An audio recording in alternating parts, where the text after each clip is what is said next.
सतगुरुदेव की जय।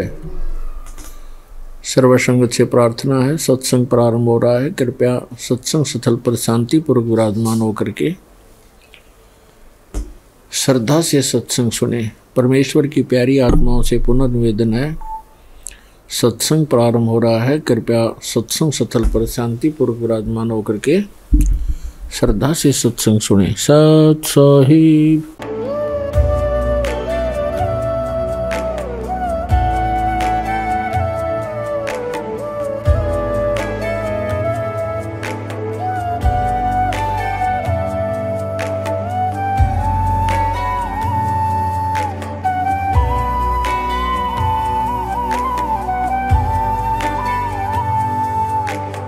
गीता 18 के श्लोक नंबर 62 में भगवान स्वयं कह रहे हैं कि अर्जुन उस परमेश्वर की शरण में जा जिसकी कृपा से परम शांति व शाश्वत स्थान अर्थात सतलोक को प्राप्त होगा। वो परमेश्वर कौन है, कहां है, कैसा है, जानने के लिए कृपया अवश्य सुनिए जगत गुरु तत्वदर्शी संत रामपाल जी महाराज के अमृत वचन। सतगुरुदेव की जय। बंदी छोड़ कबीर परमेश्वर जी की जय। बंदी छोड़ गरीबदास जी महाराज जी की जय। स्वामी रामदेवानंद जी गुरु महाराज जी की जय हो।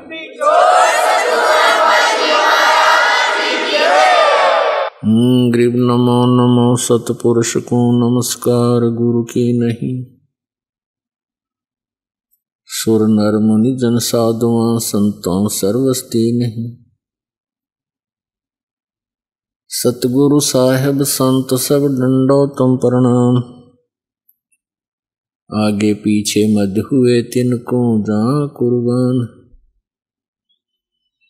नराकार निर्विषम काल जाल वैभंजनम निर्लेपम निज निर्गुणम अकल अनुपवेशुंदनम। सोहम सुरति समापतम सकल समाना निर्तलय उज्ज्वल हिरंबर हरदमम बेपरवाह अथा है। वार पार नहीं मध्यतम गरीब जो सुमर सिद्ध होई। गणनायक गलता ना करो अनुग्रह सोई। पारस पद परवाना आदि गणेश मनाऊं गणनायक देवन देवा। चरण कमल लो लाऊं आदंत करूं सेवा। परम शक्ति संगीतम रिद्धि सिद्धि दाता सोई। अवगत गुण अतीतम सत्य पुरुष निर्मोही। जगदम्बा जगदीशम मंगल रूप मुरारी। तन मन अर्पों शीसम भक्ति मुक्ति भंडारी। सुर नर मुनि जन ध्यावे ब्रह्मा विष्णु महेशा। शेष शेष मुख गावे पूज्य आदि गणेशा। इंद्र कुबेर सरीखा वरुण धर्म राय ध्यावे। समर्थ जीवन जी का मन इच्छा फल पावे। 33 कोटि आधारा ध्यावे 88। उतरे बहुजल पारा कट है यम की फांसी। 33 कोटि आधारा ध्यावे 88। उतरे बहुजल पारा कट है यम की फांसी। परम पिता परमात्मा पूर्ण ब्रह्म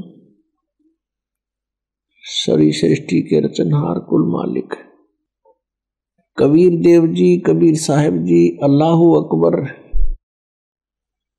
अल्लाह कबीर, कबीर देव, ये हमारे पिता हैं, परम पिता हैं। ये हमारे परम पिता हैं, ये हमारे परमात्मा हैं। और हम यहाँ काल के जाल में कष्ट उठा रहे हैं। हम आजीवन एक पेट को पूरा करने में ही अपना जीवन व्यर्थ कर देते हैं और ये कार्य अधूरा ही रह जाता है। हमारे जाने का समय आ जाता है। परमात्मा कहते हैं तुम कहाँ आकर के फंस गए, तुम कहाँ रह रहे हो, विचार करो, ये कोई जीवन है। लेकिन परमात्मा को ये भी मालूम है कि इनके बस की बात नहीं। काल भगवान ने आपको विवश कर रखा है, इसने बड़े सुनियोजित तरीके से अपने को यहां फंसा रखा है। ब्रह्मा जी, विष्णु जी, शिव जी तक भी ये अपने ही भाई हैं, हम वहीं से चलकर आए हुए हैं। जो अच्छी आत्माएं होती हैं उनको ये अपने पुत्र के रूप में जन्म दे करके यहाँ अपने आहार के लिए व्यवस्थक प्रबंधक बनाता है और इनको एक एक गुण युक्त कर देता है। रजगुण युक्त ब्रह्मा जी, सतगुण विष्णु जी और तम गुण युक्त शिव जी को बना दिया। अब इनके बस की बात नहीं, इनके अंदर से एक ऐसी तरंग निकलती है जो इन तीन लोक के प्राणियों को प्रभावित कर रही है। भले ये भगवान अपनी राजधानियों में रहते हैं, शिव जी शिवलोक में, विष्णु जी विष्णुलोक में, ब्रह्मा जी ब्रह्मालोक में, लेकिन इनसे निकल रही वो तरंगें हमें यहाँ प्रभावित कर रही है। जैसे एक मकान के अंदर, रसोई के अंदर मिर्चों का छौंक लग रहा है,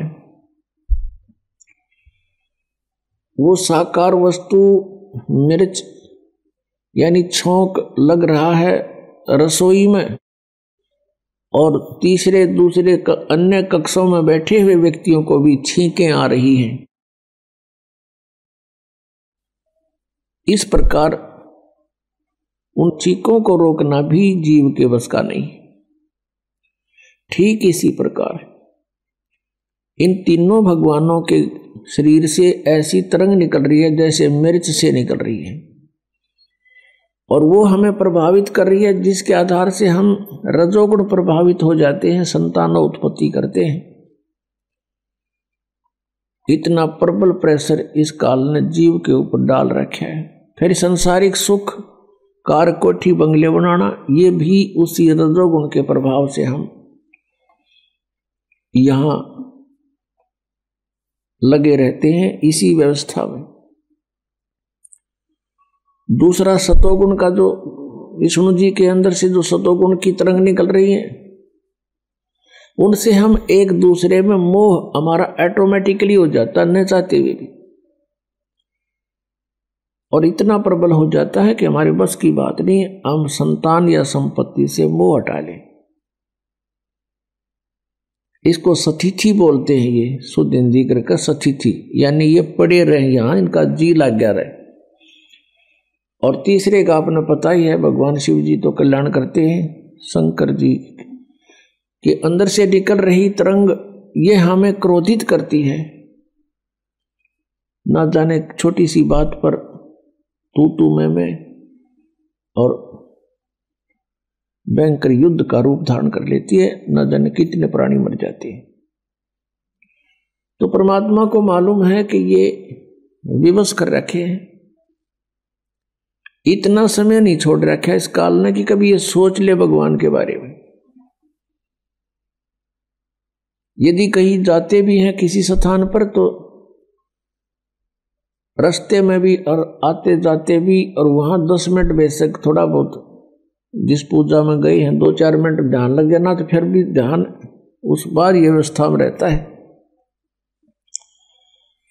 तो काल ने ये व्यवस्था सुनियोजित तरीके से कर रखी है कि मनुष्य जीवन पाकर ये प्राणी परमात्मा ना बचले, और बजाय कोशिश करे तो गलत बजाय शास्त्र विधि त्याग का मनमानी पूजाएं करे, ताकि ये मेरे जाल में पड़ा रहे। वो दयालु परमात्मा आते हैं जिनको हम छोड़कर आगे थे अपनी नालायकी थे, क्योंकि वो हमारे हैं, हम उसके हैं। अपने का दुख अपनों को ही होता है। हम जितने भी यहाँ दुखी हो रहे हैं उतना ही परमात्मा भी हमसे दुखी है, हमारे कारण दुखी है। अब कारण क्या था कि सतलोक में इस काल ने गलती की थी और हमने भी गलती की, क्योंकि हम अपने पिता को छोड़कर ये जब तप कर रहा था इसकी तरफ आसक्त हो गए। हम अपने परमात्मा को छोड़कर हम पतिव्रता पद से गिर गए और हम इसको चाहने लगे भगवान को छोड़कर, जो हमें सर्व सुख देव था, सारी सुविधाएं थी, वहां कोई दुख नहीं था, कोई काम नहीं था, नैष्कर्म में मुक्ति वहां प्राप्त होती है, बिना काम किए वहां मिलता है आपको। तो हम वहां गलती हमने की, जिसका दंड आज हम यहां भोग रहे इसके साथ आ गए। इसने वहां एक और भयंकर गलती की कि जब ये दुर्गा युवा थी, परमात्मा ने इसको युवा बना करके इसके पास भेजा था और हम सब आत्माओं को दुर्गा के शरीर में प्रवेश कर दिया था सूक्ष्म रूप में, और इसको कहा था बेटी तू वचन से जितने जीव कहेगी बना देना, बना सकती है, तेरे को मैंने पावर दे दी, कबीर भगवान ने कहा था। अब इस काल भगवान ने वहां इसके साथ बदतमीजी की थी, उस सच्चे लोक में यह बकवाद नहीं चलती, इसने बलात्कार करने की सोची थी, जिस कारण से इसको वहां से निष्कासित कर दिया। जब इसको निष्कासित कर रहे थे इसने बहुत याचना की। एक सहजदास नाम के परमात्मा के प्रथम जनपुत्र हैं, जो सबसे पहले 16 उत्पन्न हुए थे उनमें से एक है। उसे याचना की कि मुझे यहीं रखवा दो, प्रार्थना कर दो भगवान ते। उन्होंने प्रार्थना की थी सहजदास ने जाके भगवान के दरबार में, क्योंकि परमात्मा सतलोक के भी टॉप मोस्ट प्लेस पर विराजमान है। तो परमात्मा ने कहा था भेज दो यहां से, ये रखने योग्य नहीं है।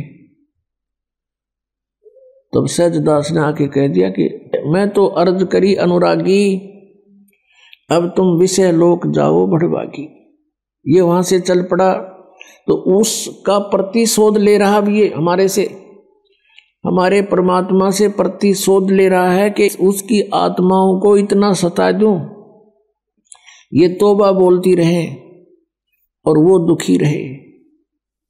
ये इतना शैतान है जिसको हम भगवान मानते, ये ब्रह्म है। यहां ये ब्रह्म नाम से प्रसिद्ध है। जैसे गीता जी अध्याय नंबर 15 के श्लोक नंबर 16 और 17 में 3 पुरुष बताए, 3 प्रभु, एक सरपुरुष एक अक्षर पुरुष।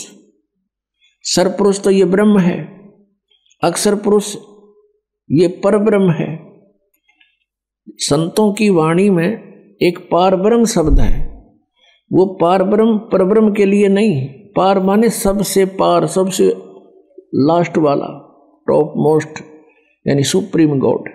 तो ये अक्षर पुरुष ये परब्रह्म है, और इन दोनों के लोकों में और इनका सब ये नाशवान है, इनका शरीर ये सभी नाशवान है, जीवात्मा किसी की नहीं मरती। 15वें अध्याय के 17वें श्लोक में कहा कि उत्तम पुरुष तु अन्य, उत्तम पुरुष यानी पुरुषोत्तम श्रेष्ठ परमात्मा तो कोई और है समर्थ, और वही तीनों लोकों में प्रवेश करके सबका धारण पोषण करता है। वो अविनाशी परमात्मा है, उसको परमात्मा कहते हैं। फिर 15वें अध्याय के 18वें श्लोक में ये कहता है कि मैं तो इसलिए पुरुषोत्तम प्रसिद्ध हो गया कि मेरे अंतर्गत जितने प्राणी हैं उनसे मैं उत्तम, उनसे श्रेष्ठ हूं, उनसे तगड़ा हूं। जो 21 ब्रह्मांड में है ये मेरे से कम शक्ति के हैं, मैं इनसे ज्यादा शक्ति वाला हूं, इसलिए मैं पुरुषोत्तम प्रसिद्ध हो रहा हूं। लोक वेद के आधार से, दंत कथाओं से मैं पुरुषोत्तम नहीं, पुरुषोत्तम तो 17वें श्लोक में बता दिया, वो कोई और है। तो ऐसे ये काल जो है यहां पर ये ब्रह्म नाम से प्रसिद्ध हो रहा है, लेकिन ये ब्रह्म नहीं है। ब्रह्म मीन परमात्मा, लेकिन यहां पर ब्रह्म ये प्रसिद्ध हो गया, ब्रह्म कहलाता है। इसलिए उस कंप्लीट गॉड को उस पूर्ण परमात्मा को डिफाइन करने के लिए ये तीनों बताने पड़ गए, ब्रह्म, परब्रह्म और परम अक्षर ब्रह्म। अब उसको परम अक्षर ब्रह्म बोलना पड़ा वेद पुस्तक ग्रंथों के अंदर।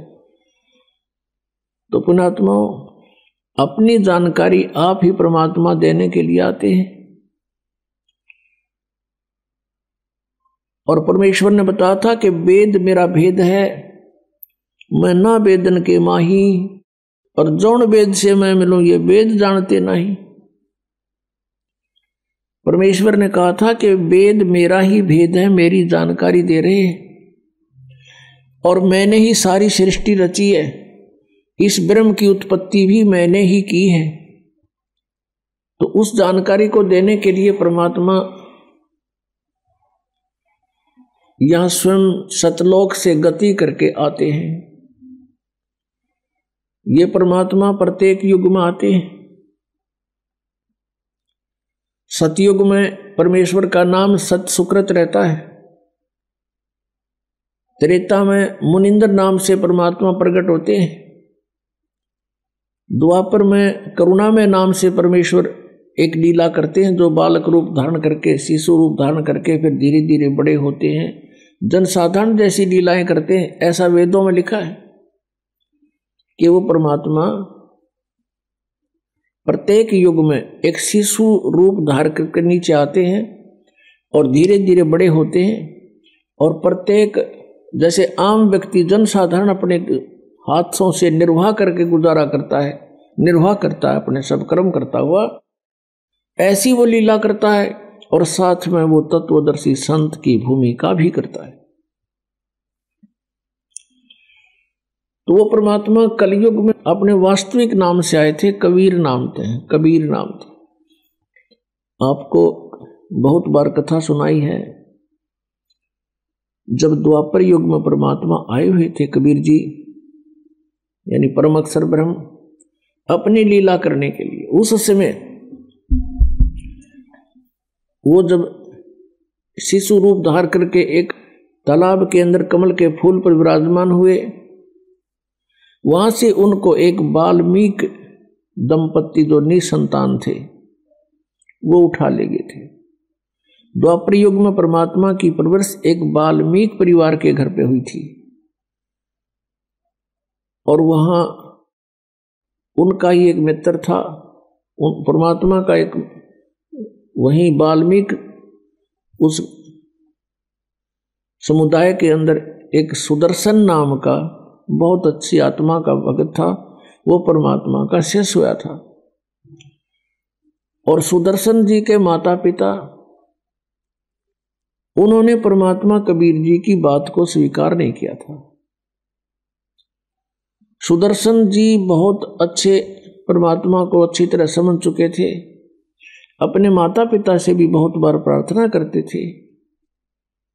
लेकिन बात यह आ जाती है कि घर का जोगी जोगड़ा, बाहर का जोगी सद, क्योंकि उसी कॉलोनी में रहे भगवान, वाल्मीकि के घर में जन्म, तो उसको भगवान मानना हंसी खेल नहीं है। बिना ज्ञान के भगवान की पहचान हो नहीं सकती, वो नहीं माने। अंत में जब परमात्मा ने कहा कि सुदर्शन, उसके माता पिता शरीर छोड़ गए, लेकिन भगवान से उपदेश नहीं लिया। तब सुदर्शन जी के जाने का समय आया, तब परमात्मा वहां पहुंचे कि सुदर्शन, सतलोक की तैयारी है बेटा, अग्नि की तैयारी है। आपने ज्ञान ऐसा दे दिया, इसे गंदे लोक में फिर पैर फंस गया तो दाता के ऊपर भी सूत में नहीं आओगी। ठीक है बेटा, एक बात बता, तेरी कोई इच्छा तो नहीं है? क्योंकि इच्छा सबसे बड़ी दुश्मन है इस जीव की, वापस ला फंसाओगी। सुदर्शन जी ने कहा कि प्रभु, कोई इच्छा नहीं दास की, आपने ज्ञान ऐसा दे दिया। कुछ देर के बाद कहता है, भगवान एक प्रार्थना है इस दास की। मेरे माता पिता बहुत ही अच्छी आत्मा के थे, बहुत ही नेक थे। हे परमात्मा, उन्होंने आपका नाम नहीं लिया, ये दाता वो इस काल के जाल में फंस गए। और मेरी एक थोड़ी सी प्रार्थना आपसे, उचित समझो तो प्रभु स्वीकार करना, उनको पार करना प्रभु, किसी जन्म में उनको पार करना। अब परमात्मा ने सोची यू भी फंसेगा, अब यू भी रहेगा यहाँ पर। मुश्किल से एक निकालन की सोची थी काल के जाल से, यू भी फंस गया। यह भी कमजोरी ये है। एक बुजुर्ग व्यक्ति डॉक्टर के पास चला गया और जाके कहने लगा, डॉक्टर साहब मेरी कमर दुख है। डॉक्टर ने देखा अस्थि पिंजर सा रह रहा बूढ़ेगा, वो कहने लगा, बाबा यह कमजोरी है, वीकनेस है ये शरीर में। फिर कहता मैं खड़ा होता हूं तो चक्कर आता है। डॉक्टर बोला कमजोरी है, मेरी पिंडी भड़के हैं, मेरी पिंडियों में दर्द होता है, पिंडलियों में। डॉक्टर बोला कमजोरी है। अब इस बात पे वो बूढ़ा नाराज हो गया, ने बोला तू डॉक्टर है गम चक्कर, एक के बाद जाने कमजोरी है कमजोरी है कमजोरी है। अब वो डॉक्टर ने बोला बाबा यह भी कमजोरी है कि बूढ़े आदमी ने, क्योंकि कमजोर आदमी ने गुस्सा गना आवे, तो यह भी कमजोरी है, कमजोरी के कारण गुस्सा आएगा आपको। तो परमात्मा ने जान लिया कि यह भी कमजोरी है, बोल रहे सुदर्शन में, बिल्कुल तैयार हो लिया और यह इच्छा बीज फिर रख दिया काल ने। परमात्मा कहते हैं इच्छा दासी जम की या खड़ी रहे दरबार, और पाप पुण्य दो वीर हैं या सतखसमी नार। अब जैसे हमने यहां से चलना है, हम पुण्य कर रहे हैं, पुण्य अति आवश्यक है। और ये पुण्य एक ऐसा आपका जहाज बनेगा साथ में, क्योंकि सब सहयोग होता है मंत्र का भी सब। जहां तक इस पुण्य का काम है, ये पुण्य वहां तक आपको मदद करेगा। लेकिन वहां जाकर इस पुण्य की तरफ नहीं देखना आपने, क्योंकि वहां चलने के बाद जहां अकाउंट होता है वहां खड़े रहते हैं दूत काल के, और नो कहेंगे अगर तेरी तो बहुत कमाई है, ओहो तू तो भाई, आप तो जो है ना ऐसे विष्णु लोक में देवता बन सकते हो, आप तो ब्रह्म लोक में ऐसे बन सकते हो, आप तो 10 जन्म तो इंद्र के पा सकते हो। ये पुण्य के कारण है। तो वहां आपने ये पुण्य भी नहीं रखना, ये पुण्य भी हमारा दुश्मन वहां होगा, यहां नहीं। यहां तो आपकी बहुत हेल्प करेगा, तो वहां जाकर ये पुण्य की तरफ भी आपने नहीं देखना, कामना ना बढ़ना। कहते इंद्र दा राज कागदा बेस्टा ना भोगा इंद्राणी नू। इतनी हेट हो जाए यहाँ के लोग की के वहां इंद्र बन गया फिर गधा बनेंगे आकर के।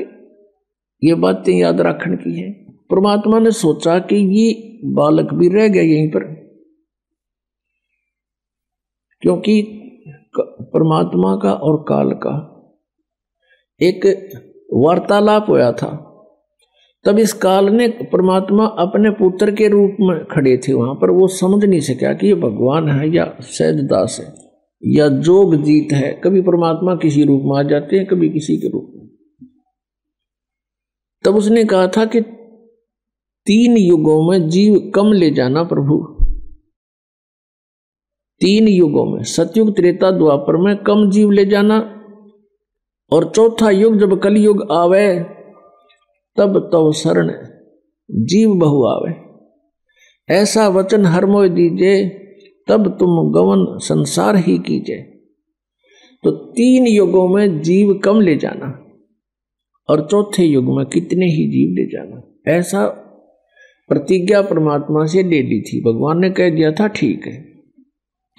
पर परमात्मा भी जानी जान थे कि ये 3 युगों में ये भक्ति को नहीं करें, क्योंकि सतयुग त्रेता द्वापर में अच्छी आत्माएं होती हैं, मजबूत शरीर होता है, पिछले पुण्य साथ होते हैं, और कोई भी साधना वो कर रहे हैं उनको पिछले पुण्यों से लाभ होता ही रहता है। तो ये सोचते रहते हैं कि जो साधना मैं कर रहा हूं वही, उसी से मुझे पुण्य हो रहा है, ये लाभ हो रहा है।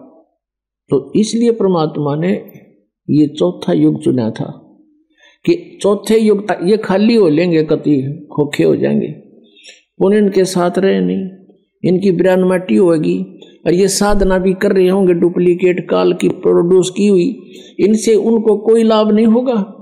और फिर हम जाएंगे या अपना कोई दास भेज देंगे,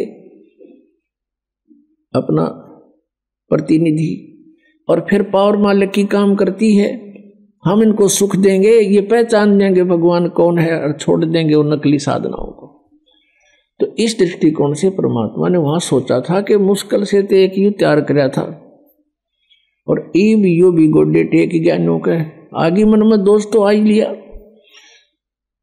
अब उस सुदर्शन जी को ये विश्वास था कि यदि परमेश्वर ने एक बार हाँ भर ली तो मेरे पिताजी पार ही होंगे, माता पिता। तो परमात्मा ने कहा ठीक से बेटा, चिंता ना कर, तेरे माता पिता को मैं पार करूंगा, पर उन्हें गलती तो बहुत करी, लेकिन मैंने तेरे से वचनबद्ध हो गया। मैं आप पे कह दी भगवान ने, नहीं तो वो कहता परमात्मा ने सोची थी वो डूबेगा ही। तब उसको एकदम शांत हो गया, हे भगवान बड़ी दया करी, हे परमात्मा बड़ी रजा करी। अब वो तो भेज दिया सतलोक में सुदर्शन। तो अब क्या हुआ कि उसके माता पिता अगले जन्म में ब्राह्मण के घर जन्म हुआ, उनका दोनों का पति पत्नी का फिर योग हुआ। परमात्मा वहां पहुंचे, उनका संतान नहीं थी कोई भी। परमात्मा उनको 3 वर्ष के बालक के रूप में मिले। सब जगह ढिंडोरा पिटवा दिया, किसका बालक है मुनादी करवा दी, किसी ने स्वीकार नहीं किया, अधिकारियों से भी बात करा दी कि किसी ने नहीं लिया। तो उन्होंने कह दिया आप ही रख लो। अब 3 वर्ष का बालक और उनको न्यू कहे। अब माता पिता तो कहना ही था भगवान ने, और कहता बैठ जाते जब कभी कहते आप भक्ति करो, परमात्मा का नाम लो, मैं परमात्मा हूं और भक्ति करो, मैं नाम बताऊंगा, अपने नाम ले लो। वो हंसन लग जाते थे, दादा पाक गया है हमने कहा नाम ले ले, मैं भगवान हूं। तो उसने पागल कहने लगे, पागल है ये लड़का, पता नहीं क्या बोलने लग जाता है। जब परमात्मा ने खूब कोशिश की, 1-2 वर्ष उनके संग रहे, वो नहीं माने तो अंतर ध्यान हो गए उनके सामने से। अब उनको इतना जबरदस्त बैराग हो गया भगवान का, ये परमात्मा ये तो सचमुच भगवान थे, हमने तो एक बालक माना था। अब ये कर्म बनाओ थे, उनकी वह एक तरफ कसक वो मेडिटेशन बन गया, उनकी मृत्यु हुई इसी कसक में। अगला जन्म फिर ब्राह्मणी का हो गया, संतान वहां भी नहीं। अब वो शिव जी के पुजारी थे, गौरी शंकर सरस्वती नाम था उनका, गौरी शंकर ब्राह्मण का, सरस्वती उसकी पत्नी का, और ये दोनों आत्मा थी सुदर्शन वाले माता पिता। अब परमात्मा ने सोची जय ये ब्राह्मण रहेंगे तो माने नहीं। अब परमात्मा ने अपने प्यारी आत्मा को पार करने के लिए जो भी कारण बनाना है उसी से ही वो बात बनेगी। अब क्या हुआ, वो शिव के पुजारी थे, नेक आत्मा थी, भगवान शिव की कथा करते थे, और जो भी दान दक्षिणा आ जाती थी केवल भोजन योग्य रख लेते थे, भोजन जितनी बाकी का भंडारा कर देते थे, दान धर्म में लगा देते थे। अन्य उनकी बहुत ज्यादा महिमा होगी। अन्य ब्राह्मण जो थे वो उनसे ईर्ष्या करने लगे, क्योंकि लोग गणे प्रशंसा करें और वहां जाकर दान गणा दे कथा में, और वो जो ढोंगी टाइप थे, लोग अनबकाम थे, उनकी महिमा कम होने लगी, वो ज्यादा थे संख्या में। इस बात का पता चला मुसलमानों को कि हिंदू धर्म का ज्यादा प्रचार जो गौरी शंकर कर रहा है, और उनको यह भी मालूम था कि अन्य ब्राह्मण इनसे ईर्ष्या करते हैं, इनका साथ नहीं देंगे। जबरदस्ती मुसलमान बना दिया उनको, जबरदस्ती मुसलमान बना दिया, अपना जल छिड़क दिया उनके घर में, उनके मुंह में डाल दिया, अब तो मुसलमान हो गए। अब वो ब्राह्मण 4 बैठे ही थे, 2 दूसरे थे। उन्होंने कहा कि ये मुसलमान हो गया, इनका भाईचारा बंद, इनको गंगा में स्नान करना बंद, ये मुसलमान हो गए। वो तो बाट देखे थे, उनको तो इंतजार थी से दिन की। सब जगह डंडोरा पीट दिया, मुसलमान बन गया, गौरी शंकर मुसलमान बन गया। अब वो मुसलमान बन गया तो बन गया, भी क्या करे, मजबूरी होगी, क्योंकि ब्राह्मणों ने बाइकाट कर दिया उसका। उनका नाम रख दिया नूर अली और उसकी पत्नी का नाम रख दिया नियामत। उनको फिर नीरू और नीमा कहने लगे। अब गंगा में स्नान करना बंद कर दिया मुसलमानों का कि तुम नहीं नहा सकते इसमें, किसी को नहीं स्नान करने देते थे गंगा में वहां पर, मुसलमानों को खासकर। तो उन्होंने क्या सोचा कि अब क्या करें भाई। गौरी शंकर सरस्वती ने, नीरू नीमा ने विचार किया कि पहले तो रोजी रोटी चल रही थी कथा करने से, फिर उन्होंने सोचा भाई ऐसा कौन सा आसान कार्य है जो बिना पैसे के शुरू हो सके, हमारे पास पैसा तो है नहीं। तो उन्होंने फिर कपड़ा बुनने का काम सोचा। उसमें कुछ नहीं करना, एक 4 लठ गाड़ने होते हैं, 4 खुट्टे से बस लकड़ी काट लाओ जंगल में। तो वो कार्य शुरू कर दिया। और इतनी नेक आत्मा थी, फिर भी उनका जो मेहनताना आता था, दोनों की रोटी से जो बच जाता था, हफ्ते 10 दिन में भंडारे में लगा देते थे, यानी पुण्य करते थे। उनको संतान नहीं थी। पुण्यात्माओं, समाज के अंदर हम ऐसी कुरीतियां भर चुके हैं कि आधे से ज्यादा हम उनसे दुखी। संत मते के अनुसार, परमात्मा के विधान अनुसार, ठीक है, संतान भगवान देता है, वो हमारा संस्कार है और उन संस्कार को हमने भोगना है।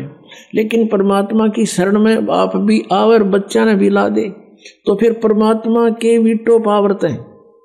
पूर्ण परमात्मा के पास, कबीर भगवान के पास एक ऐसी शक्ति है कि वो हमारे संस्कारों को चेंज कर सकता है। अन्य भगवान ब्रह्म पर ब्रह्म यहाँ तक कोई नहीं कर सकता, ना ब्रह्मा विष्णु महेश कर सकते। हमारा एक दूसरे से लेन देन है, इसलिए हम यहाँ फंसे हुए हैं। एक लेवा एक देवा दूतम, यहाँ कोई किसी का पिता नहीं पूतम। ऋण संबंध जुड़ा एक ठाठा, अंश में सब 12 बाटा। जब सुखदेव ऋषि अपनी माँ के गर्भ में 12 वर्ष रहे थे, जब बाहर आए, आते ही उठकर चल पड़े, अपनी और नाल को कमर पर डाल ली। और जब व्यास जी ने कहा था, अरे बेटा मुंह तो दिखा दे, पीठ करके चल पड़ा। अरे 12 वर्ष तेरी इंतजार करी, पुत्र मोह में व्याकुल हो गए व्यास जी, और कहा एक बार शकल तो दिखा दे मेरा बेटा। तो सुखदेव दूसरी तरफ मुंह किए हुए कहता है कि ऋषि जी, ना जाने कितनी बार तू मेरा बाप बन लिया, ना जाने कितनी बार मैं तेरा बाप बन लिया। ये तो बूंदी बीमारी है, कट्टन दे मेरा रोग। यूं कहकर आकाश में उड़ गया। इसलिए संस्कार से सिद्धि थी उसमें। तो उसमें कहा था सुखदेव ने कि एक लेवा एक देवा दूतम, और कोई किसी का पिता नहीं पूतम। यहाँ तो ऋण संबंध जुड़ा एक ठाठा, अंश में सब 12 बाटा। यह एक कथा है, बिल्कुल सच्ची समझो इसको। 2 भाई थे, पिता ने पहली शादी करवाई, उससे एक पुत्र उत्पन्न हुआ, वो पत्नी मर गई। दूसरी शादी कराई, उससे दूसरा पुत्र उत्पन्न हुआ। वो पिता के एक के संतान थे, माताओं के 2 के थे। उनकी एज में भी काफी डिफरेंस था। बड़े पिता की मृत्यु होगी, बड़े भाई का विवाह हो गया। छोटा भाई जब 10-1 वर्ष का था, उसकी मृत्यु होगी। अस्वस्थ हो गया, इलाज करवाना चाहा, 10-20 हजार 2,000 रुपये लगाए, स्वस्थ नहीं हो पा रहा था। तो दोनों ने, पति पत्नी ने मिलकर सोचा, उस बड़े भाई ने और उसकी पत्नी ने, कि आधी संपत्ति का हकदार है, सबको पता है मरने वाला है, बीमार बहुत है, क्यों पैसे व्यर्थ करते हो, इसको विष दे देते हैं या विष का इंजेक्शन लगवा देते हैं। एक सलाह बन गई, क्यों बुरे काम में जल्दी बात बने है, एक राय हो जाती है। तो एक डॉक्टर से बात करी, उसने कहा कि तू ऐसे ऐसे कर दे, इसके इंजेक्शन लगा दे या कोई औषधि दे दे, विस्की ट्रीटमेंट आपसे चल ही रहा है। तो उसने कहा मैं 500 रुपये लूंगा, और 500 रुपये दे दिए, उस समय के 500 रुपये। कहने का भाव यह है कि उस लड़के की मृत्यु होगी। मृत्यु होगी तो 2-3 वर्ष के बाद, 1-2 वर्ष के बाद उनका लड़का हो गया। वर्ष के बाद उनका संतान नहीं थी, एक पुत्र उत्पन्न हुआ, और सारी संपत्ति उस भाई वाली भी उससे की होगी। तो उस बच्चे को खूब लाडते, खवावें, प्यावें, खूब गिने दिनों में 15-16 वर्ष का हो गया। 15-16 वर्ष का हो गया तो उसका विवाह कर दिया। विवाह होते ही वो लड़का बीमार हो गया, वो लड़का अस्वस्थ हो गया, और उसके इलाज में, ट्रीटमेंट में संपत्ति बेच दी, घर में पैसा था वो सारा ला दिया, लेकिन वो स्वस्थ नहीं हो रहा। एक दिन वो बैठा, उसका पिताजी और लड़का चारपाई पे अंतिम सांस गिने था। तब उस लड़के ने कहा कि भाई साहब मेरी कफन की तैयारी कर ले, और लकड़ियों की। तब उसने सोचा कि इस लड़के का इतना अस्वस्थ दिमाग हो गया कि मुझे पहचान नहीं रहा। उसने कहा बेटा मैं तेरा पिताजी हूं। वो कहने लगा मुझे पता है तू मेरा पिताजी नहीं, तू मेरा भाई है। तुझे याद होगा आपका एक छोटा भाई था अखां, और उसको तूने कैसे मारा था? विष देके, और मैं ही वो हूं, और तेरे पुत्र रूप में जन्म लिया मैंने। अब भाई साहब मेरा हिसाब बराबर हो गया, जितनी मेरी संपत्ति तूने हड़पी थी वो सारी ले ली, सारी खर्च हो रही मेरे ऊपर। अब लकड़ियों के और कफन के पैसे शेष है, और इनकी तैयारी करना चला। तब उसने पूछा कि भाई बात तेरी सारी सच्ची है, सही मैंने जुल्म किया तो मेरे आगे आगी इकलौता पुत्र है, और आगे होने की आस नहीं, मेरा कुल नाश हो गया। मैंने जैसा किया मुझे तो भोग मिल गया। भाई भगवान का न्याय, बड़ी अच्छी बात, मुझे मिलना चाहिए था दंड। परंतु ये जो तेरी पत्नी है इसने क्या जुल्म कर दिया बेचारी ने, ये अब तेरे मरने के बाद इसको जिंदा जलाएंगे, सती प्रथा थी वहां पर। अब इसने क्या जुल्म किया? उसने पूछा वो डॉक्टर कहाँ है? कि वो डॉक्टर भी 2 वर्ष के बाद, तेरे मृत्यु के 2 वर्ष बाद अचानक मर गया। तब उसने कहा कि ये वही डॉक्टर है जो मेरी पत्नी बनकर आई है। अब यह जलेगी और नहीं तो और क्या होगा इस पाप आत्मा का। तो यहाँ इन बातों को पुण्यात्माओं आपने अपने हृदय में जचाना पड़ेगा। जैसे गीता जी अध्याय नंबर 7 के श्लोक नंबर 29 में गीता ज्ञानदाता कहता है कि उस तत्ब्रह्म को जानकर और सारे अध्यात्म ज्ञान को जानकर सब कर्मों से परिचित होकर प्राणी केवल जरा और मरण से छूटने का ही प्रयत्न करता है। वो यहाँ किसी वस्तु की डिमांड नहीं रखता। जरा माने बुढ़ापा, मरण मीन मृत्यु। तो पुण्यात्माओं हमने सब कर्मों से परिचित होना है। एक समय एक गुरु शिष्य चले जा रहे थे, एक मछियारा मछली पकड़ रहा था और उनको पकड़ पकड़ के जाल भर भर के बाहर डाल रहा था। वो तड़प तड़प के मर रही थी। तब शिष्य ने पूछा गुरुदेव इस अपराधी प्राणी को क्या सजा मिलेगी? गुरुदेव ने कहा बेटा आजा फिर बताऊंगा, समय आने पर उत्तर दूंगा तुझे। कुछ 5-7 वर्ष के बाद, 8 वर्ष के बाद दोनों गुरु शिष्य जा रहे थे, जंगल से गुजर रहे थे, वन से। वहां एक हाथी का बच्चा उछल कूद करता करता 2 पेड़ों के बीच में फंस गया। बहुत निकट निकट थे, निकलने की चेष्टा की लेकिन नहीं निकल पाया। निकलने की चेष्टा करने में उसकी सारी खाल छुल गई। वो निकलते आया बाहर, लेकिन इतना लाचार हो गया, वो गिर गया। उसके सारे शरीर में कीड़े पड़ गए, कीड़े, और वो बुरी तरह चिंगाड़ मार रहा है, चिल्ला रहा है। अब उस शिष्य ने पूछा गुरुदेव इस प्राणी ने ऐसा कौन सा जुल्म कर दिया, देखो कितने कीड़े पड़े हुए इसके शरीर में, चिल्ला रहा है। तब गुरुदेव ने कहा बेटा जो मछियारा आपने देखा था, प्रश्न पूछा था मेरे से, एक मछियारा मछलियां पकड़ रहा था, आपने पूछा था कि इसको क्या दंड मिलेगा, कहने लगे कि ये वही अपराधी है, हाथी की जूनी में आदि जितनी मछलियां थी वो इसको नोच नोच कर इसका मांस खा रही है, ये कीड़े बन गए।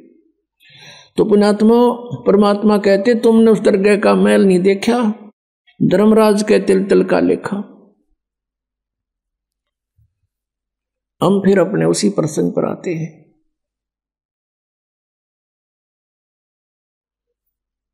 अब नीरू और नीमा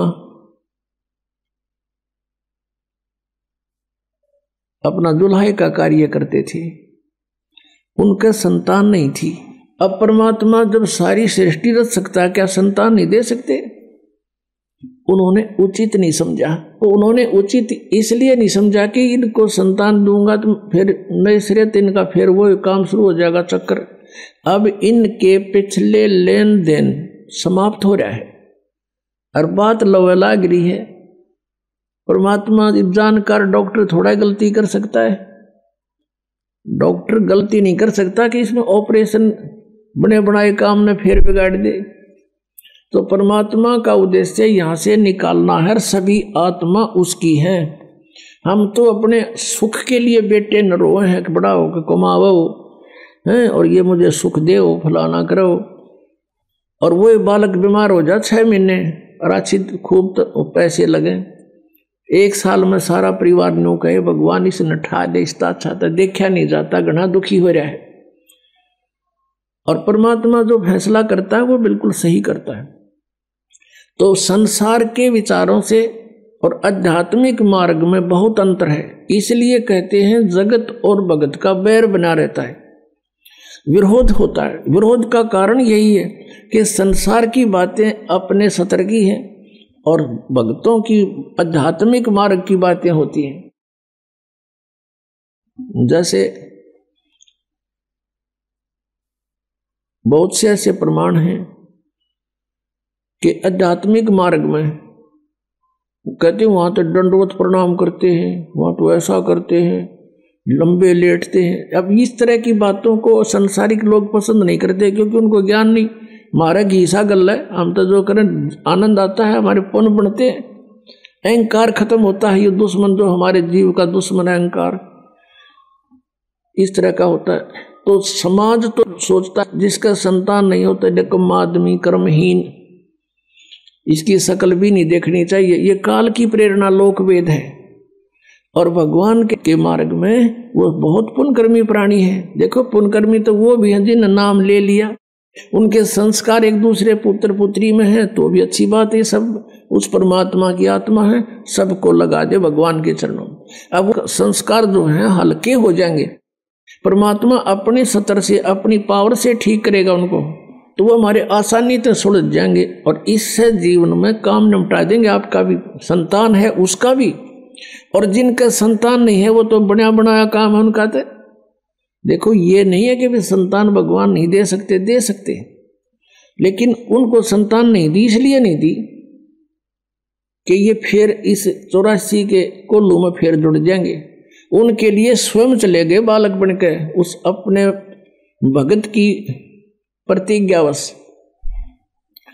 अब दूसरी बार परमात्मा ने जो लीला वो करते हैं, वो लीला की लगभग 60 वर्ष से ज्यादा आयु होगी थी नीरू और नीमा की, संतान कोई नहीं थी उनके, और उनका गंगा में स्नान करना बंद कर दिया था।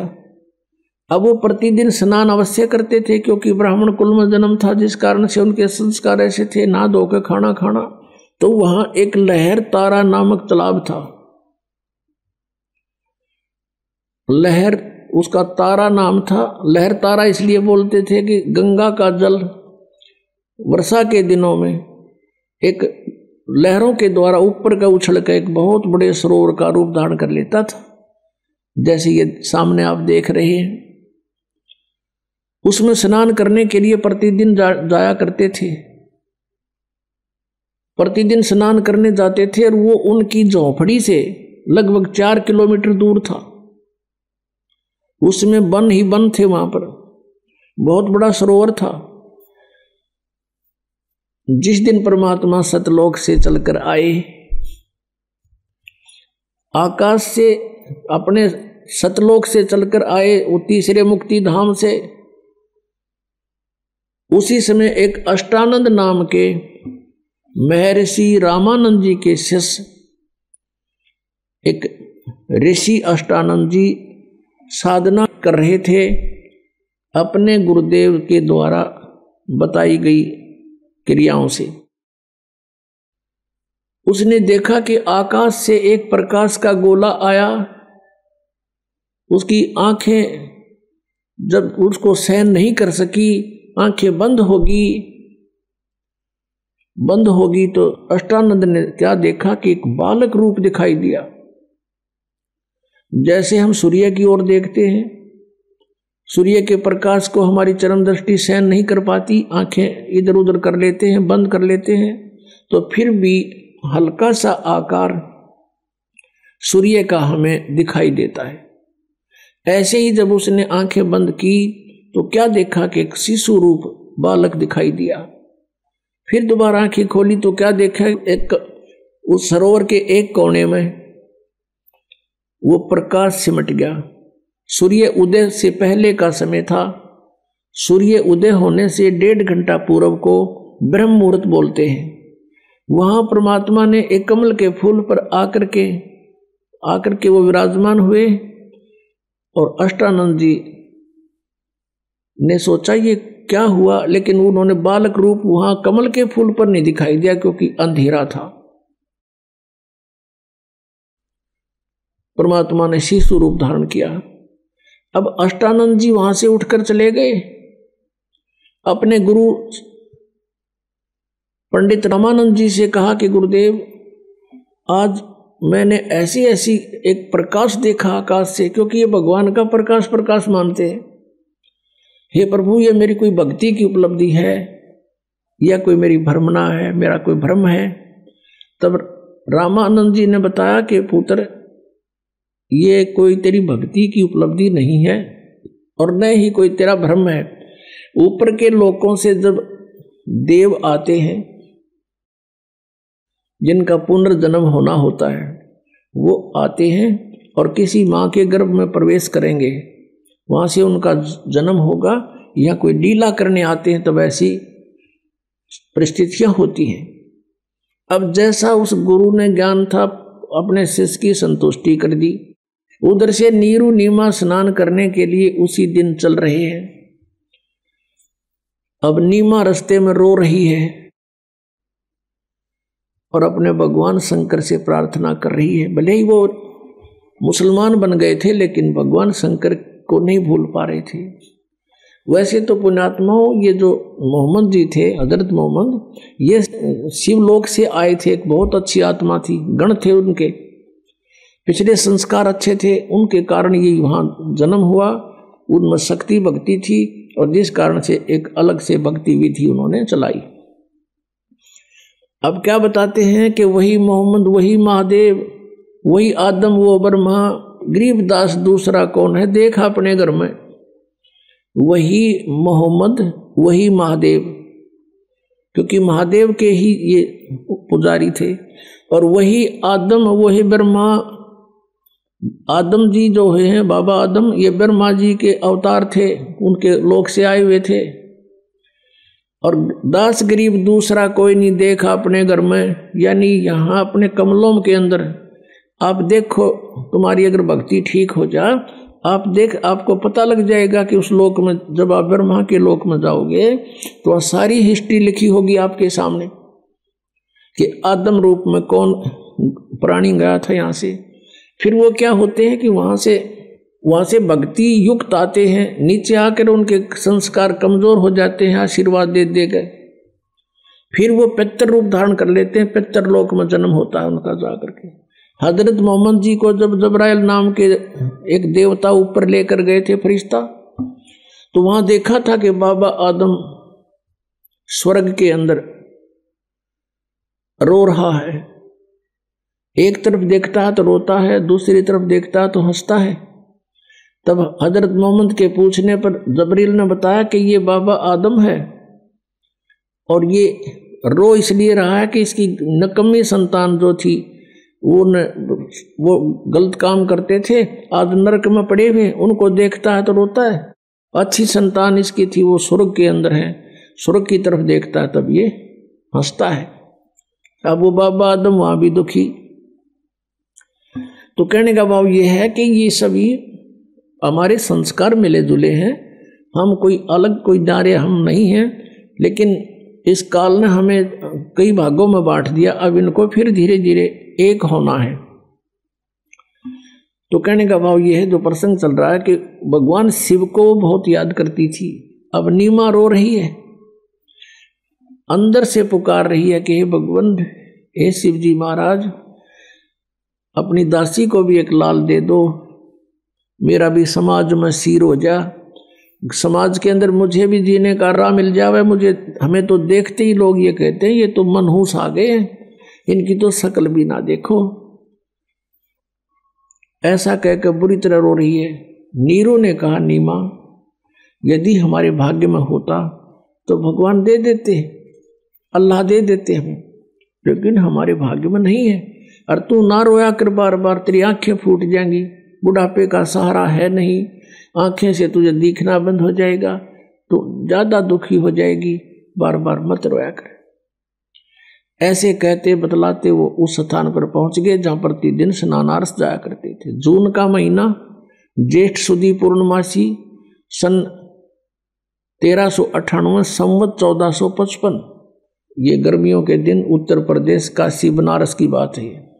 अब पहले नीमा ने स्नान कर लिया, उस तालाब में स्नान करके वो बाहर आ गई।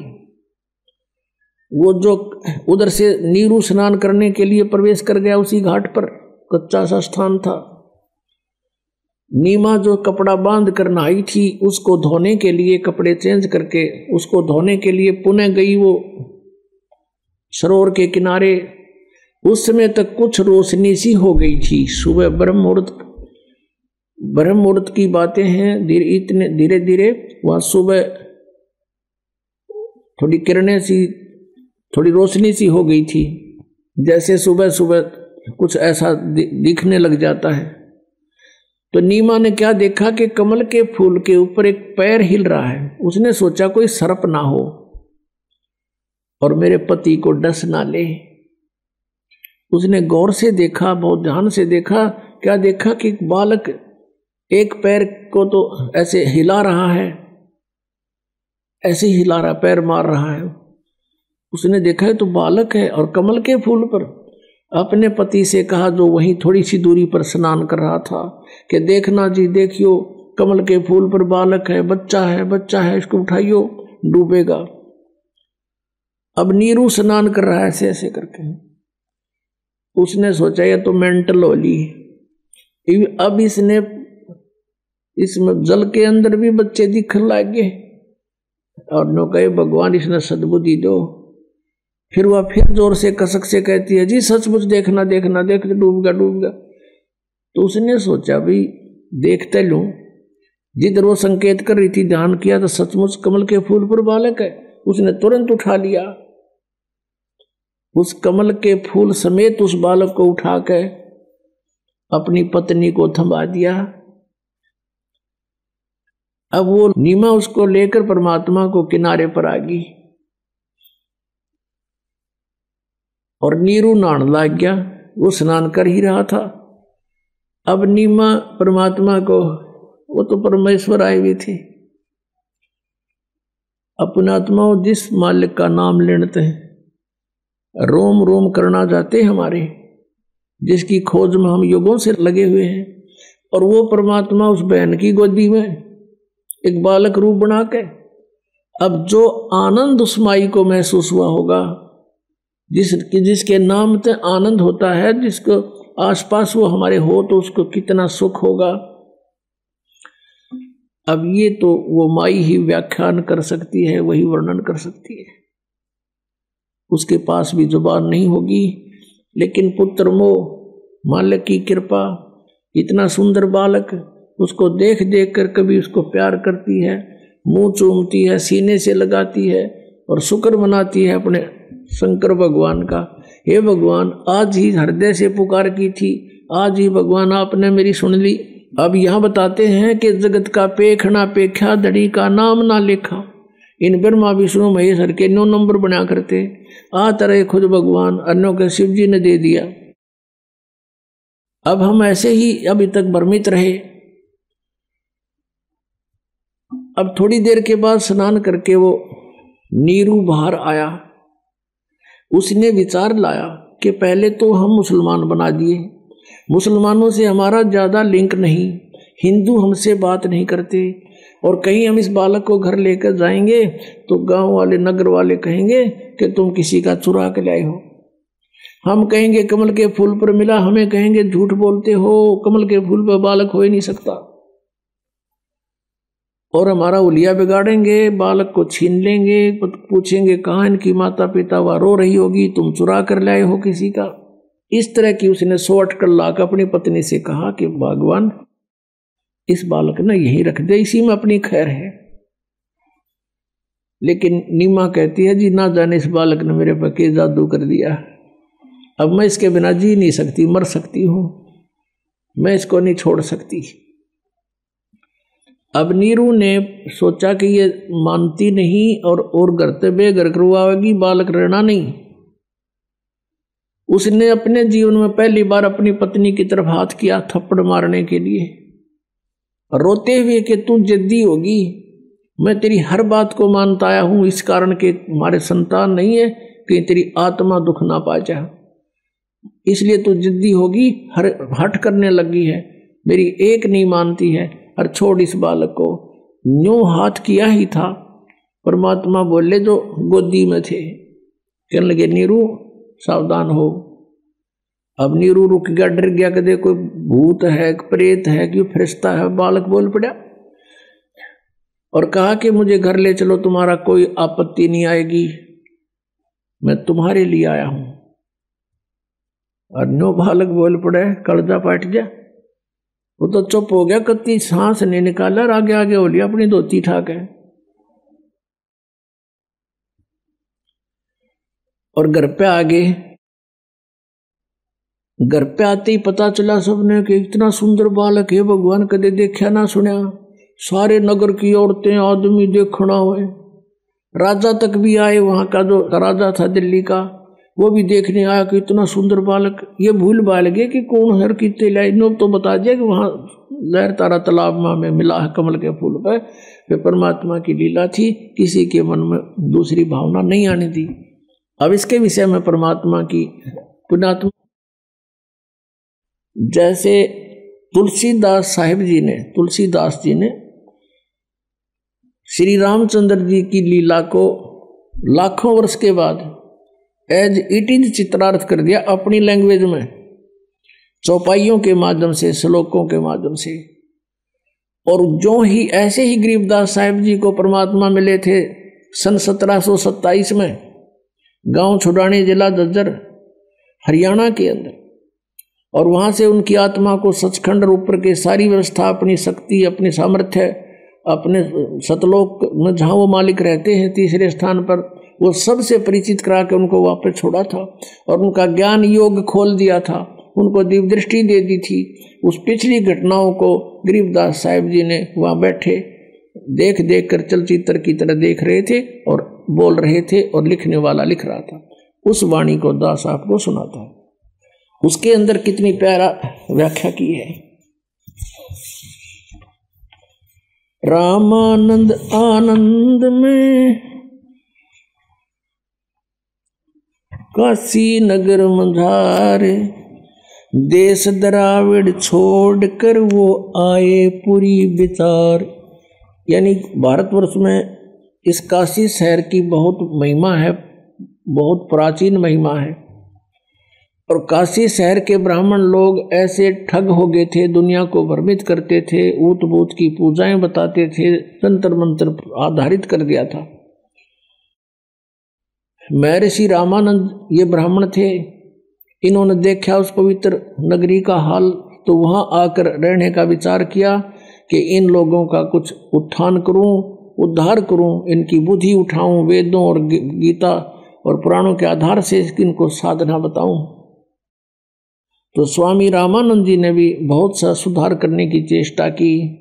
1400 शिष्य बना दिए ऋषि के, तुम वेदों पुराणों का प्रचार करो, जैसा भी उनको ज्ञान था वो ज्ञान दिया। तो रामानंद जी भी वहां आ चुके थे। 84 बंधन कटे किन्नी कल्प कबीरे, भवन चतुर्दश लोक सब ये टूटे जम जंजीरी। अंत कोट ब्रह्मंड में बंदी छोड़ कहाए, सो तो एक कबीर हैं जननी जने नवाए। गरीबदास साहिब कह रहे हैं कि ये कबीर हैं जो मां से जन्म नहीं हुआ था। अनंत कोट ब्रह्मंड में बंदी छोड़ कहाए, अनंत कोट ब्रह्मंड में केवल बंदी छोड़, बंधनों का शत्रु यानी पाप कर्मों के काटने वाला कबीर जी है। और सो तो एक कबीर है जो जननी जने नमाए। शब्द स्वरूप साहेब धनी, शब्द से अंध सब माही, बाहर भीतर रम रहा जहां तहां सब ठाई। अब जैसे ये अज्ञानी लोग कहा करते थे कि परमात्मा निराकार है, वो दिखाई नहीं देता, इसलिए वो अंतर्यामी है। यदि भगवान साकार हो तो अंतर्यामी नहीं हो सकता। पुण्यात्माओं, आज के विज्ञान में हमने ये भी आसानी तो समझ में आ जाएगा कि अंतर्यामी की परिभाषा होती है। जैसे एक्सरे की मशीन बाहर होता पूरा लठलों का, और वो अंदर की चेस्ट की सारी बातों को जान लेता है, उसकी बाहर सब कुछ जान लेता है, इसमें क्या क्या रोग है। अल्ट्रासाउंड की मशीन साकार है और अंतर्यामी है, वो अंदर की सब बीमारियों को ढूंढ लेती है कहाँ डिफेक्ट है। जब एक मनुष्य की बनाई हुई एक तकनीक यानी एक यंत्र अंतर्यामी हो सकता है, भगवान जिसने मनुष्य बनाया वो अंतर्यामी नहीं हो सकता। तो वो ऐसे अंतर्यामी है कि वो उनका उस परमात्मा की शक्ति सर्वव्यापक है। परमात्मा एक देशी है, साकार है। अनंत कोट ब्रह्मांड का एक रति नहीं भारे, सतगुरु पुरुष कबीर हैं ये कुल के सिरजनहारे। जल तल पृथ्वी गगन में वो बाहर भीतर एक है, पूर्ण ब्रह्म कबीर हैं वो अवगत पुरुष अलेख। सेवक हो के उतरे इस पृथ्वी के माही, जीव उदाहरण जगत गुरु बार बार बलि जाही। अब आदरणीय गरीबदास साहिब कहते हैं सेवक हो के उतरे, दास बन के हमारे एक नौकर की तरह रहा करते थे। सेवक हो के अवतरे, वहां से उतरे नीचे आए, गमन करके गति करके आए। सेवक हो के उतरे इस पृथ्वी के माही, किस कारण से आए? जीव उदाहरण जगत गुरु बार बार बलि जाही।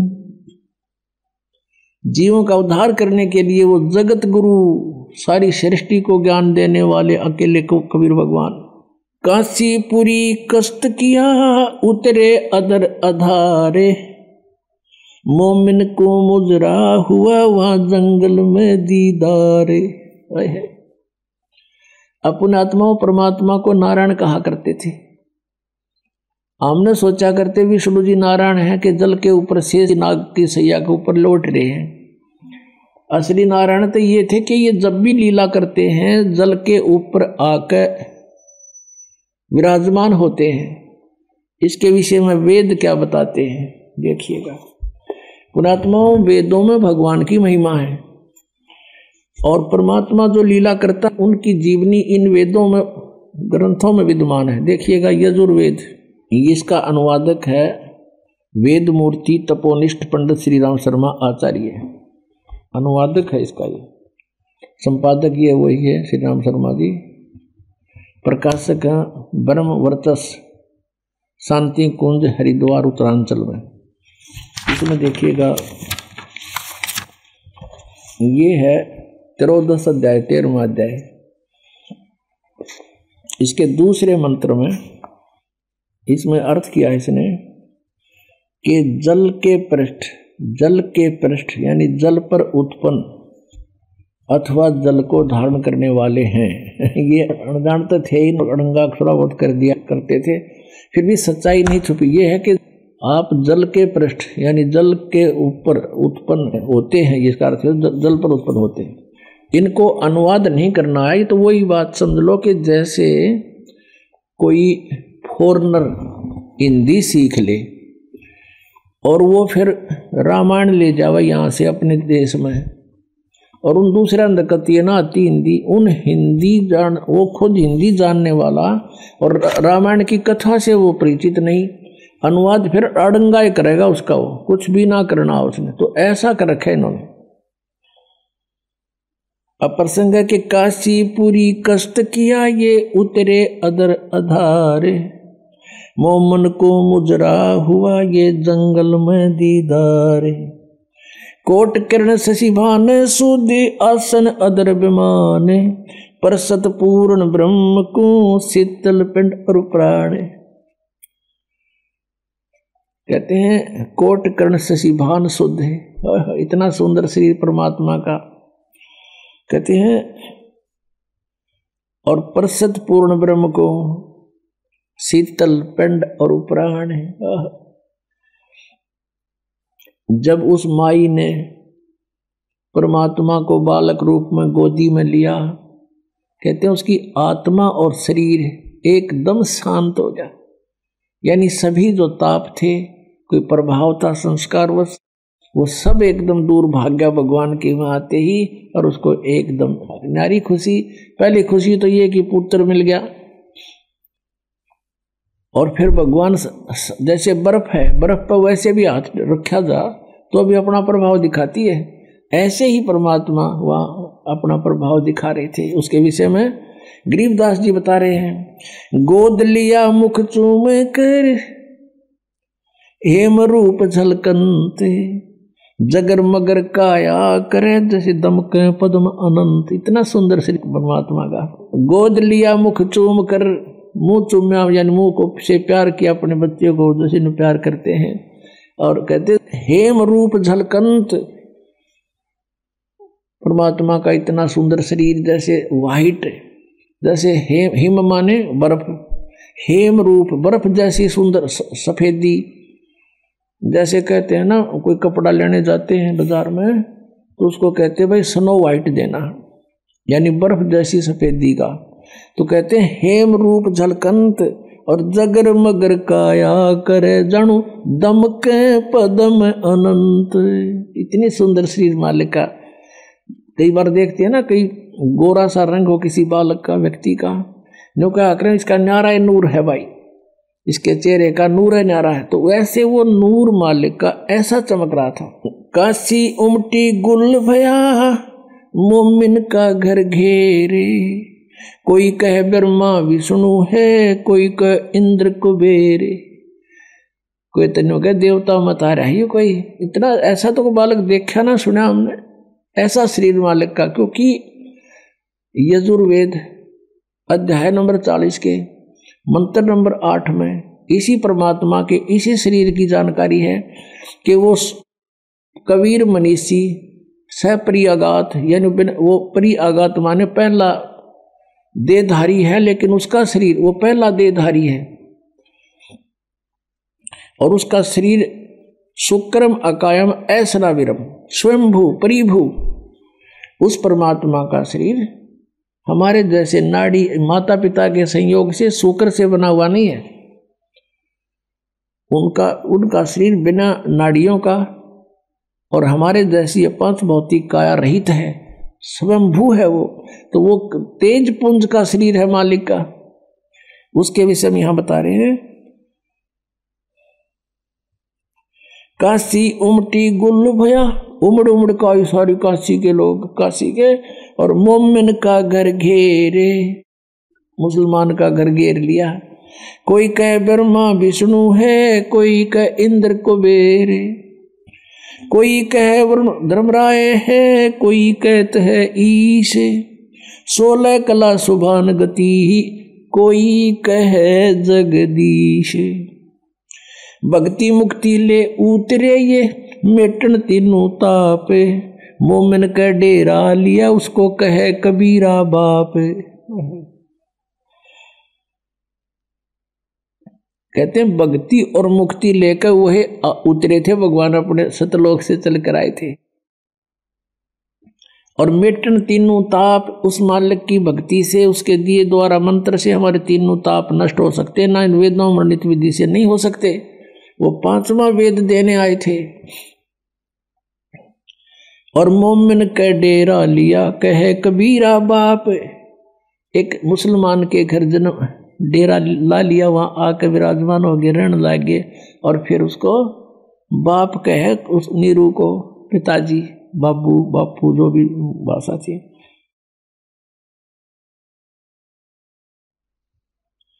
अब दूध न पीवे न अन्न भखे, न पलने झूलनते।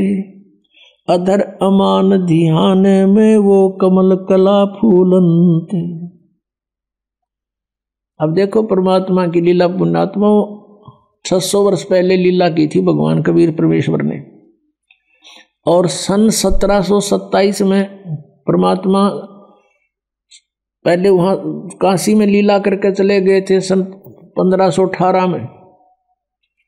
और सन 1727 में फिर वहाँ आए, यानी लगभग 200 वर्ष के बाद सतलोक से चलकर वहाँ गरीबदास जी को मिले, खेतों में, गांव छुरानी जिला झज्जर के जंगल में। और उस समय गरीबदास जी ने ये वाणी बोली, मालिक का पूरा ज्ञान समझ गया, उनके आशीर्वाद से दिव्य दृष्टि खुल गई। उस समय क्या कहा कि दूध न पीवे न अन्न भखे। उस समय भी यही लीला की थी, परमात्मा आए थे तो कुंवारी गाय का दूध पिया था जब गरीबदास जी को मिले थे। ऐसी ही लीला करता है वो भगवान, जब यहाँ आता अतिथि रूप में रुकता है, आता है, ये लीला करता है। यही वेद बताते हैं। ऋग्वेद मंडल नंबर 9 सूक्त नंबर 1 मंत्र 9 में यही प्रमाण किया है। आगे बताते हैं, दूध न पीवे न अन्न भखे, न पलने झूलनते। अधर अमान ध्यान में वो कमल कला फूलनते। गरीब कोई कहे छल ईश्वर नहीं, कोई किन्नर कहलाए। कोई कहे गण ईसे का, जो जो मात रिसाए। अब जितने भी नाम धरे उस बालक के, कोई नो कहे तो भूत से, कोई कहे प्रेत से, कोई कहे ब्रह्मा से, कोई विष्णु है, तो अमाई दुख पावे। अरुण ते बच्चे न लकोवे, तुम नजर लाओगे मेरे बालक के।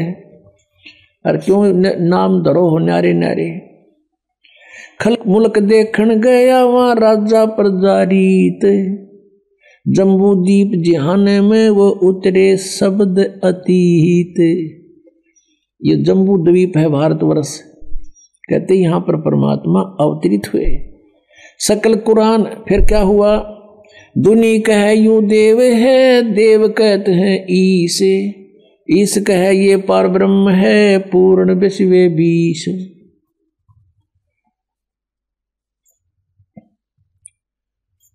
अपनात्मा अब क्या होता है, जब परमात्मा 25 दिन के हो गए, ना कुछ खा रहे हैं ना पी रहे हैं। अब एक समस्या और खड़ी होगी नीमा के सामने, नीरू के सामने। नीमा कहती है कि मैं, ये बालक मरेगा, ये भगवान साथ में मैं मरूंगी। ये बच्चा अब मरेगा, क्यों खाता पीता नहीं, 2 दिन ना खाओ, माता पिता ने भी अन्न खाना मुश्किल हो जाता है। बहुत बुरी तरह रो रही है और भगवान शंकर को याद कर रही है, क्योंकि वो शंकर के पुजारी थे, भले मुसलमान बन गए थे। और कह रही है, हे भगवान शिव जी, या तो इसको देना ही नहीं था और देकर फिर छीन रहे हो।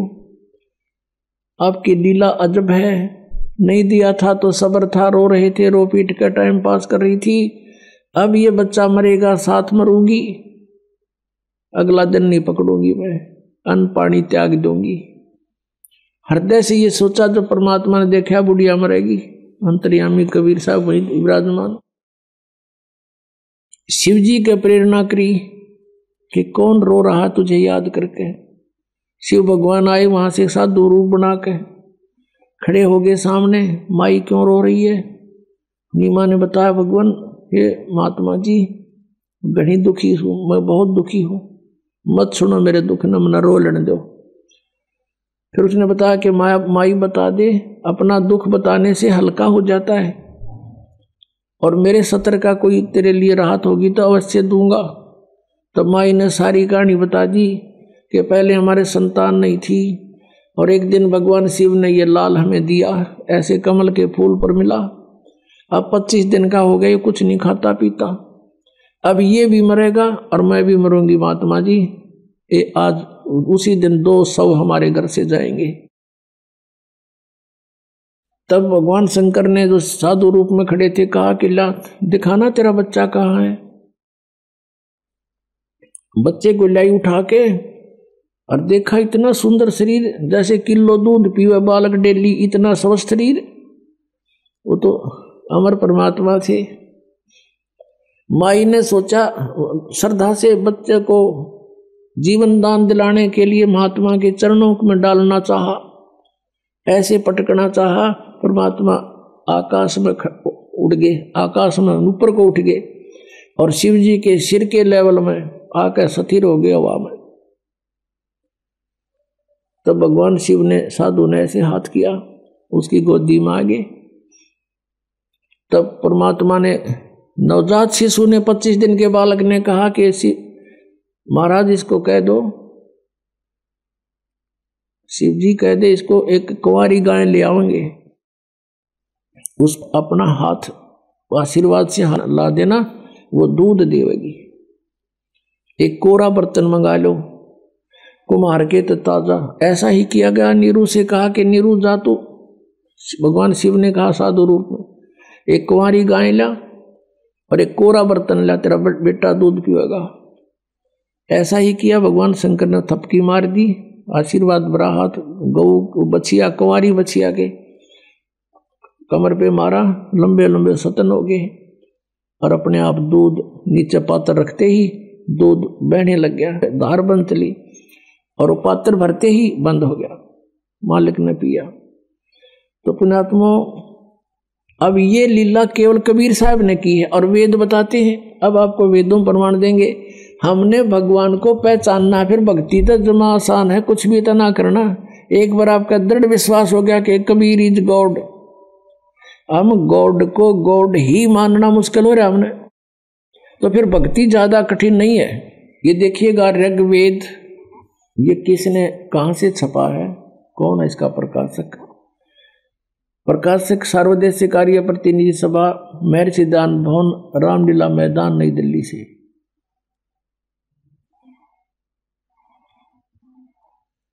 ये इसके मुद्रक हैं, Prince offset printers, 1510 Pataudi house, Daryaganj, नई दिल्ली से। ये 9-10 मंडल इकट्ठा ही अनुवाद करके जल्द किया हुआ है। ऋग्वेद मंडल 9 और सूक्त 1 का प्रथम मंत्र में देखो, इसमें वेद के मूल पाठ में ऐसा ही है। और इन्होंने कहा कि ये सोम स्वभाव परमात्मन, यानी परमात्मा की महिमा चल रही है। इनकी गड़बड़ी जो थी, इन्होंने गलती की अनुवादकर्ताओं ने कि भगवान निराकार है, इसलिए कहीं अर्थों के अनर्थ करना चाहा। उसको सिद्ध करने के लिए यहां से दिखा रहा है दास। अब 2 नंबर मंत्र में, हे परमात्मन आप, भगवान की महिमा चल रही है। और फिर तीसरे मंत्र में, हे परमात्मन आप। फिर चौथे मंत्र में, हे परमात्मन आप। और फिर 5वें मंत्र में, हे परमात्मन तुमको। और फिर 6ठे मंत्र में, हे परमात्मा। अब 7वां में याद आ गई इनके, दानन तो निराकार बताया करता, अगर तन लिखा है इसका, उसमें लिख दिया उस पुरुष को, या ना लिखना उस परमात्मा को। और फिर 8वें में देखो, यह लिख दिया उस पुरुष को, यह लिखना था उस परमात्मा को, परमेश्वर को। अब ये भी कंसेप्ट क्लियर करते हैं। अब वर्तमान के अंदर इन वेदों की ठेकेदारी इन आर्य समाजियां ले रखी है और महर्षि दयानंद को ये महाविद्वान मानते हैं। अब वेदों का अनुवाद इन्होंने कर रखा है। अगर दास करे तो ये यूँ कहते हैं कि रामपाल ने संस्कृत ना आती, ये सारी झूठ बोलता है। ये तो महर्षि तो विद्वान था, ये आचार्य विद्वान है, वो संस्कृत जानते थे, उनका अनुवाद सही है। अब दास पर कृपा करी परमात्मा ने कि इनकी बुद्धि फेर दी जब अनुवाद करें थे, फिर भी ये सच को छुपा नहीं सके कहीं ना कहीं, क्योंकि चोर चुरावे तुमड़ी गाड्डे पानी में, वो गाड्डे हुआ ऊपर आवे न सच्चाई छनी ना। अब दयानंद के शब्दों में दिखाते पुरुष माने क्या होता है। देखिए, ये एक पुस्तक है महर्षि दयानंद सरस्वती कृत ऋग्वेद आदि भाष्य भूमिका, इसका नाम है इतना, ऋग्वेद नहीं है यो, ऋग्वेद आदि भाष्य भूमिका इस पुस्तक का नाम है और ये यहाँ से प्रकाशित है। सार्वदेशिक आर्य प्रतिनिधि सभा, महर्षि दयानंद भवन 3/5 आसफ अली रोड नई दिल्ली। अब इसके 125 पृष्ठ पर आपको दिखाते हैं। ये 125 पृष्ठ, यह सृष्टि विद्या विषय संक्षेप। तो अच्छा, इसमें यहां ये कोई अनुवाद करना चाहा इसने, भाषार्थ कर रहे हैं कि पुरुष माने यत पुरुष, यह संस्कृत है। पुरुष उसको कहते हैं कि जो सर्वशक्तिमान ईश्वर कहता है। अंडरस्टूड हो गया? पुरुष माने परमेश्वर, सर्वशक्तिमान प्रभु, पुरुष उसको कहते हैं इसके ही शब्दों में। अब हम फिर आते हैं ऋग्वेद के उसी मंडल में, ऋग्वेद मंडल नंबर 9 सूक्त नंबर 1 मंत्र नंबर अब 8 और 9 में यहां इन्होंने पुरुष लिख दिया, तो पुरुष का अर्थ परमेश्वर ही होता है। देखिएगा, ये ऋग्वेद हम फिर पढ़ रहे हैं, वही जो अभी आपको दिखाया था थोड़ी देर पहले, ये वही मंडल है। ऋग्वेद मंडल नंबर 9 और सूक्त नंबर 1। अब मंत्र नंबर 6 तक तो इन्हें लिख दिया परमात्मा, और आगे इन सोचिए तो बात बिगड़े, पहले शुरू कर दिया उस पुरुष को, उस परमेश्वर को ये करना था। यहाँ देखो 8वें में, उस पुरुष को उग्र गतियां प्रेरणा करती हैं और भासमान शरीर को यानी बहुत सुंदर तेजोमय शरीर को वह पुरुष यानी वह परमात्मा, जैसा दान दाप पे बता रहा पुरुष माने परमेश्वर, वह परमात्मा प्राप्त होता है। तो निराकार कहाँ रहा भगवान, ये निराकार कहा करते, यहाँ देखिएगा। और फिर ये भी निर्णय दिया है इसमें, शरीर धारण करता है और जिसमें 3 प्रकार से दूसरों का वारण करने वाला मधुमेह शरीर मिलता है। अब यहाँ देखिए 9वां ऋग्वेद मंडल नंबर 9 सूक्त नंबर 1 मंत्र नंबर 9 में, ये मूल पाठ में शिशु नाम है, शिशुम यानी शिशु, बालक रूप। अभी अदन्या, अभी इमम अदन्या, यहाँ से पढ़ते हैं उस सोम स्वभाव वाले श्रद्धालु पुरुष को, सोम माने पुरुष माने परमात्मा को, उस अमर पुरुष को, शिशुम जो शिशु रूप धारण करके प्रकट होता है। अभी अदन्या, अदन्या माने बिना दनाई, यानी कभी ब्याई ना हो, यानी उसने टच भी ना करी हो सांड ने बैल ने। तो यहाँ कहते हैं अभी अधन्या, यानी पूर्ण रूप से बिना धनाई। अभी माने सब प्रकार से, पूर्ण रूपेण, अधन्या माने यानी कंवारी। अभी अधन्या का अर्थ समझो कंवारी। देनव माने गौवें, कंवारी गौयों से उसकी तृप्ति करती हैं। भावार्थ है कि परमात्मा जब शिशु रूप धारण करके प्रकट होता है, उसके पालन की लीला, परिवर्ष की लीला कंवारी गौओं से होती है। अंडरस्टूड? इतना ही काफी है। अपनात्माओं, ये तो वेदों में लिखा है, वेद तो बहुत पुरातन ग्रंथ माने जाते हैं, और परमात्मा ने ये लीला 600 वर्ष पहले की, और प्रत्येक युग में ऐसे ही करते हुए इसलिए उनको नारायण कहते हैं कि नार माने जल, आयन माने वहाँ विराजमान होने वाला, और भगवान सारी अन्न पानी में रहेगा। कोई नौका वो तो नारायण है जल में रहता नहीं, वो यहाँ जब आता है एक सरोवर में कमल के फूल के ऊपर उस जल के ऊपर विराजमान होता है, इसलिए वो नारायण, ये है वो नारायण कबीर साहब। अब ये 600 वर्ष पहले जो लीला हुई थी और लिपिबद्ध की थी धर्मदास साहब जी ने, वो कबीर सागर नाम है उसका, मालिक की लीलाओं का, उनकी वार्ता का। अब कबीर सागर में प्रमाणित करते हैं कि ये लीला भगवान ने खुद देखी थी आके। इन सभी सदग्रंथों से हमने भगवान परमात्मा को पहचानना है और फिर भक्ति करेंगे डट के, फिर निसंशय होकर भक्ति किया करेंगे। ये थोड़े से दिन की बात है, पूरे विश्व में ये बात आप पर सेट हो जाएगी कि सचमुच परमात्मा एक ही है, हम एक पिता की संतान हैं, पूरी पृथ्वी पर हम एक ही प्राणी हैं, एक ही पिता की संतान, और मोक्ष सभी को चाहिए, यहाँ से छुटकारा सबको चाहिए। तो सबको यही साधना करनी पड़ेगी और कोई विश्व में विकल्प नहीं रहेगा, क्योंकि ज्ञान से जानकारी होती है हमारे को।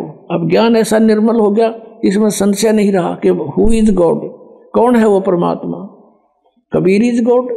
ये देखो, ये कबीर सागर है, खेमरा श्री कृष्ण दास प्रकाशन बंबई से। ये कबीर पंथी का ही कबीर सागर ज्ञान सागर प्रथम खंड, कबीर पंथी भारत पथिक स्वामी युगलानंद बिहारी द्वारा पुरस्कृत, इसके द्वारा संशोधित। मुद्रक एवं प्रकाशक हैं खेमरा श्री कृष्ण दास, अध्यक्ष श्री वेंकटेश्वर प्रेस, खेमरा श्री कृष्ण दास मार्ग बंबई। अब इसके इसी ज्ञान सागर में ये ज्ञान सागर है और पृष्ठ नंबर 74 पे है, ये पृष्ठ है इनका 74 पे। अब यहां लिखा है, सुन जुल्हा मन भयो आनंदा, जिमी चकोर पायो निशी चंदा, ले सुत चले हर्ष मन कीन्या, तासो पुन अस बोल ही दीन्या।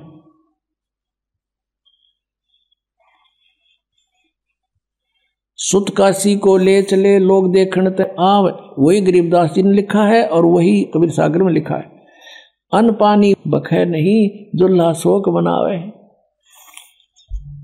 तब जुल्हा मन कीन तिवाना, रामानंद सो कही उत्पाना, मैं सुत पायो बड़ गुणवंता, कारण कौन बखे नहीं संता, रामानंद ध्यान तब धारा, जुल्हा सो तब वचन उचारा, पूर्व जन्म में ते ब्राह्मण जाति, और हरि सेवा किन्नी सी बलभाती, कुछ तुम सेवा हर की चूका, ताते भयो जुल्हा का रूपा, प्रीति प्रभु गही तोर लीनी, ताते उद्धान में सुत तो दीना। निरूप को कहा कि तू पिछले जन्म में ब्राह्मण था। रामानंद जी के पास गए कि मेरा लड़का भोजन नहीं खा रहा है, ना कोई दूध पी रहा है, कोई समाधान बताओ स्वामी जी। स्वामी जी ने फिर कारण बताया कि तू पिछले जन्म में ब्राह्मण था, तेने कोई गलती की थी जिस कारण से तू दानक बना, जुल्हा बन गया। उसने कहा मालिक वो तो हुई सो हुई, हे प्रभु जस की नो तस पायो, मैंने जो किरा सो भर लिया, आरत हो तू दर्शन आयो, सो कहिए उपाय गुसाई, बालक अक्षुधावंत कुछ खाई। ऐसा विधि बताओ मेरा बच्चा कुछ खा ले। रामानंद युक्ति विचारा, तुम सुत कोई ज्ञानी अवतारा, बचिया जाही बैल नहीं लागा, सोले ठाड करो ते आगा। रामानंद जी बता रहे हैं कि तेरा पुत्र कोई आम व्यक्ति नहीं है, जो पिछले जन्म का कोई अच्छा विद्वान पुरुष है, इसलिए इसने पिछली अपनी जानकारी है। और बचिया जाही बैल नहीं लागा, यानी कंवारी गाय जिसने बैल ने कभी टच भी नहीं किया है, और सो ले ठाड करते ही आगा, उसके सामने ले आओ। दूध चले ते ही थनते, दूध धरो छिपाई, अक्षुधावंत जब होवे ताके दे खवाई। जुल्हा एक बछिया ले आवा, और चलो दूत कोई मरम न पावा, चलो दूत जुल्हा हरसाना, राग छिपाई काहू नहीं जाना। अब यहाँ जो दूत शब्द है ना, ये कबीर पंथियों ने ये बहुत सा और विवरण था कि कौन आया था, कैसे आया था, शंकर भगवान आए थे। तो कबीर पंथी केवल कबीर जी को एक संत मानते रहे, और शंकर जी को उसमें मिलाना नहीं चाहते थे क्योंकि वो अलग पंथ बना बैठे। तो इस करके इन्होंने यहाँ कुछ कटिंग कर दी। अब इसकी पूर्ति आदरणीय गरीबदास साहिब जी ने की है। पुण्यात्मा, ये अध्यात्म ज्ञान है। अध्यात्म ज्ञान को आपने ढंग से समझना पड़ेगा। जैसे हम एक बच्चे को पढ़ाते हैं 12, 13 वर्ष, 16 वर्ष, और केवल एक पेट के लिए उसको पूरा फ्री भी कर देते हैं, खर्चा भी खूब लगाते हैं अपने सामर्थ्य अनुसार, और फिर भी उसको रोटी मिले ना मिले, रोजगार मिले ना मिले, कोई गारंटी नहीं। तो उसके लिए हम इतना डिवोट करें क्योंकि हमने सिर्फ वो रोजी रोटी ये देखी आज तक। अब हमने मोक्ष के लिए इतना समय लगाना पड़ेगा, इसी तरह हमने कुर्बान होना पड़ेगा। और इसमें हानि नहीं, इसमें मोक्ष होगा ही होगा। इसके लिए हमने समय भी चाहिए, ये कथा भी सुननी चाहिए। और जैसे गुरुदेव बतावे, यानी आध्यात्मिक टीचर, आप विद्यार्थी, जैसे गुरुजी बताओ वैसे फिर करके देखे और तभी सफलता होती है। अब आपने देखा कि परमात्मा ने यह लीला करी और कुंवारी गाय का दूध पिया। अब जैसे आपको बताया था कि शिव आज आए थे शिवपुरी थे और उनको फिर दूध पिला। अब यही चित्रण आदरणीय गरीबदास साहिब जी ने अपनी वाणी में लिखा है। अब ये जो कबीर सागर में इन्होंने कुछ 600 वर्ष के अंदर जो कुछ त्रुटियां अपने हिसाब से इसमें एडजस्टमेंट कर दी, फिर भी सच्चाई छुपी नहीं, मालिक की दया से शेष रहेगी। तो अब उसकी पूर्ति के लिए परमात्मा ने 600 वर्ष पहले धर्मदास जी से कहा था कि धर्मदास, ये 12 पंथ चलेंगे मेरे नाम से, कबीर पंथ। उनमें जो प्रथम आवेगा जैसे चूड़ामणि जी, वो तो अच्छी आत्मा होगा। आगे चल के उसके उत्तराधिकारी बस नकली हो जाएंगे सारे, काल प्रेरणा से और ही साधना शुरू कर देंगे। ऐसे ही गरीबदास साहिब जी तो परमात्मा की आत्मा थी, आदरणीय गरीबदास साहिब जी 12वें पंथ में जो आए हैं।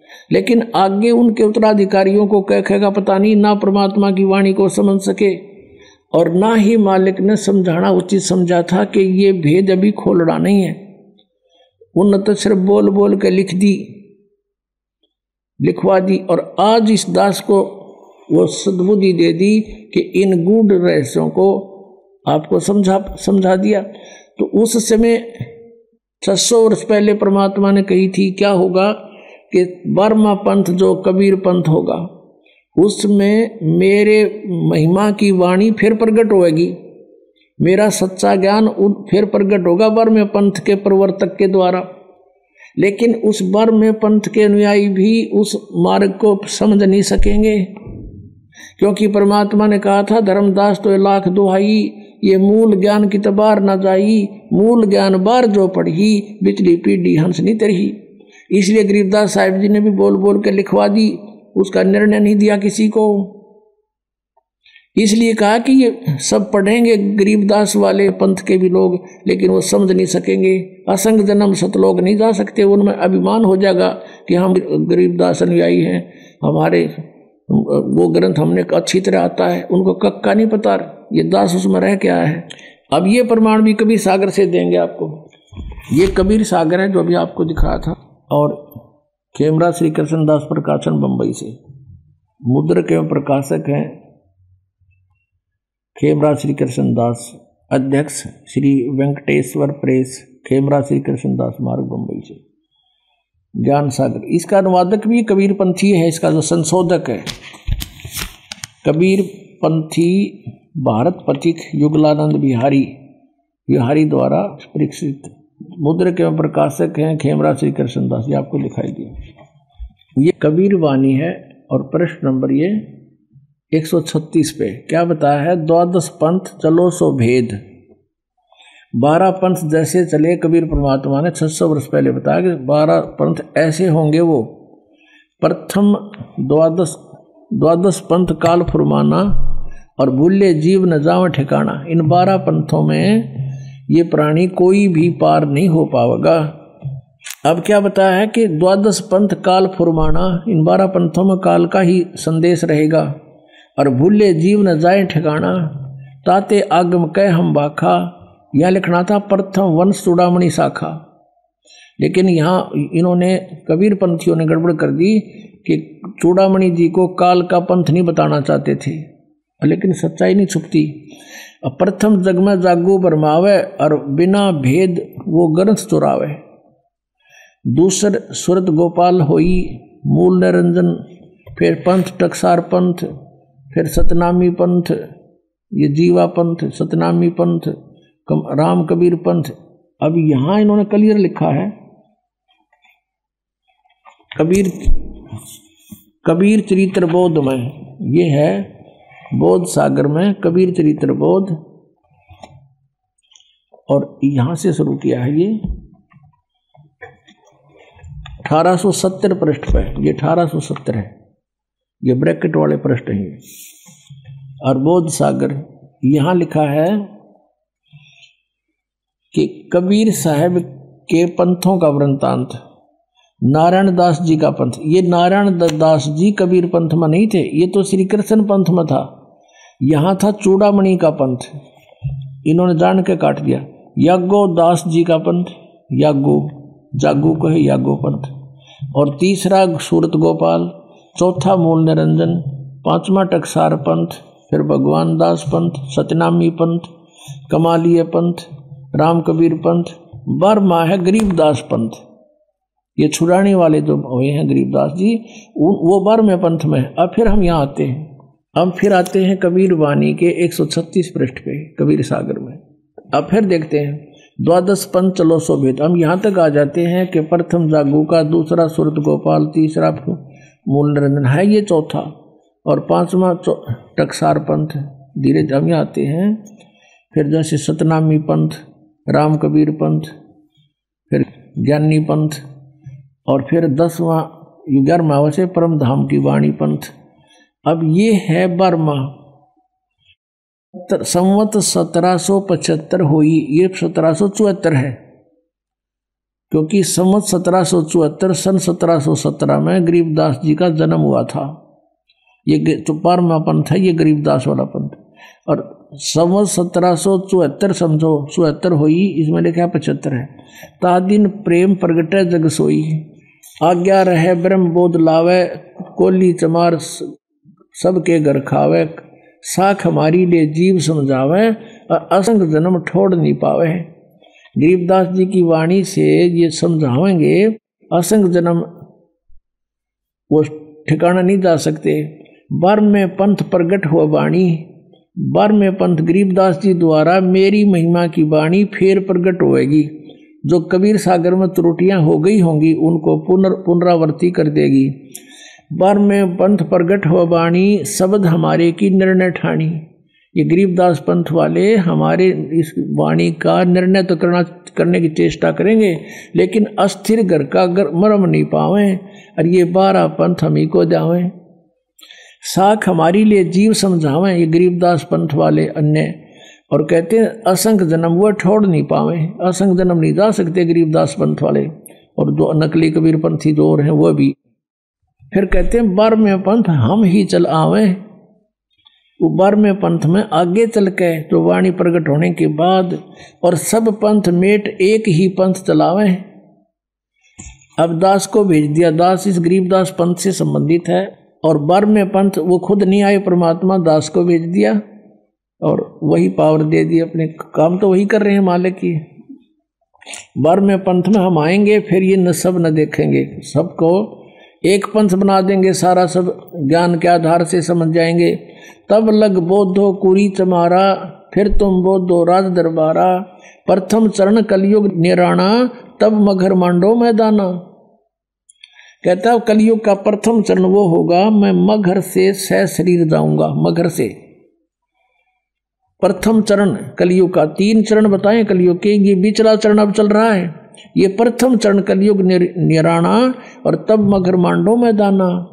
धर्मराय से मांडो बाजी, तब धर बोधो पंडित काजी। अब यहां जाता है 5505, तब ये शब्द होगा साचा। 5505 जब वर्ष चले जाएंगे कलयुग के, तब ये साचा होगा। सन 2006 में समझ लो ये साचा हो गया। और आज ये 2011 चल रहा था। अब इसका कारण क्या था कि कलयुग के जब 5505 वर्ष लगभग बीत जाएंगे, उस समय यो मेरी आज की बोली हुई वाणी 1398 से 1518 के बीच में जो वाणी बोली है परमात्मा ने वचन कहे हैं कि ये उस समय सच्ची होंगी। आज ना दच्चा किससे कहे, आज किसी को विश्वास नहीं होगा इसका। उस समय ये सच्ची होगी ये बात जो मैं आज बोल रहा हूं। और तब तक कहा धर्मदास तो लाख दुहाई, ये मूल ज्ञान कहीं बार न जाई। ये देखिएगा आगे इसी में, धर्मदास मोरी लाख दुहाई 5505 तब ये शब्द होगा साचा। इस इतने समय कलियों के बीत जाएंगे तब। धर्मदास मोरी लाख दुहाई, ये मूल शब्द बार जिन बाहर ना जाई, ये ना जाई गलत प्रणत गलत हो रहा है। पवित्र ज्ञान तुम जग में बाखो, मूल ज्ञान गोई यानी गुप्त तुम राखो। मूल ज्ञान जो बार पर ही, बिजली पीढ़ी हंस वंश नीतर ही। 33 अरब ज्ञान हम बाखा, मूल ज्ञान गुप्त ही राख्या, गोए राख्या, गोए मन गुप्त। मूल ज्ञान तुम तब लग छुपाई, जब लग 12 पंथ मिटाई। अब यहां दिखाते हैं आपको 134 पृष्ठ पे सारा निर्णय दे रखा परमात्मा ने, कबीर वाणी 134 पृष्ठ पे। अब यहां बताए हैं 13 वंश, 12 तो ये थे काल के जाल में रह गए सारे। प्रथम वंश उत्तम, ये नारायण वो है चूड़ामणि जी। दूसरे ये जागू, और ये तीसरा, फिर चौथा, फिर पांचवा। अब यहाँ आ जाते हैं कि 12वें वंश 12वां गरीबदास वाला ही हो। 12वें वंश प्रगट हो उजियारा, यानी 12वें पंथ में मेरी महिमा की वाणी से मेरा फिर से उजियारा सा होगा, क्लियर नहीं होगी उनसे। और कहते हैं 13वें वंश मिटे सकल अंधियारा। ओए होए, 13वां वंश मेरा आवेगा दास, कहते सब अज्ञान हटाया जाएगा, उसमें सब मिटे सकल अंधियारा। और एती दगा काल समाई, और तत्व बिंदु की टेक रह जाई। काल इतनी दगा करेगा फिर भी हमारे तत्व ज्ञान की टेक रह जाएगी, यानी उस समय तक इसको छुपा के रखना है। जो 13वां वंश इस दास की तरफ संकेत है, अंडरस्टूड है। 13वें वंश मिटे सकल अंधियारा, अब सब झंझट ये सब अज्ञान हट जाएगा। नौमन सूत उरजिया, ऋषि रहे जखमारे। सतगुरु ऐसा सुलझा दे, उलझन दूजी बार। अब जो आपको प्रसंग दास सिद्ध करना चाहता था कि परमात्मा जब आता है वो ऐसी लीला करता है, और वो लीला किसने की है? कबीर परमेश्वर ने, जिसके वेद गुण गाते हैं। और परमात्मा ने कहा था वेद मेरा भेद है, पर मैं ना वेदन के माही, और जौन वेद से मैं मिलूं। ये वेद जानते नहीं, वेद मेरी महिमा का गुणगान कर रहे हैं, और ब्रह्म की उत्पत्ति मैंने की, और ये वेद मेरी महिमा ही बढ़ा रहे हैं। आपको और थोड़ा वेद दिखाते हैं। पुण्यात्मा, हमने परमात्मा को पहचानना है। ये देखिएगा ऋग्वेद, ये ऋग्वेद है, इसको दिखाते हैं कहाँ से है। ये यहाँ से प्रकाशित है, प्रकाशक पंडिता राकेश रानी, और यहाँ से छपा प्रधान कार्यालय वेद मंदिर महात्मा वेद भिक्षु सेवाश्रम, लेखराम नगर, इब्राहिमपुर, मुखमेलपुर, दिल्ली, दानंद संस्थान। इसमें 10 में मंडल नंबर 10 और सूक्त नंबर 49 49 में प्रथम ही मंत्र में लिखा है। ये देखिएगा ऋग्वेद मंडल नंबर 2 सूक्त 49, ये 49 का प्रथम मंत्र।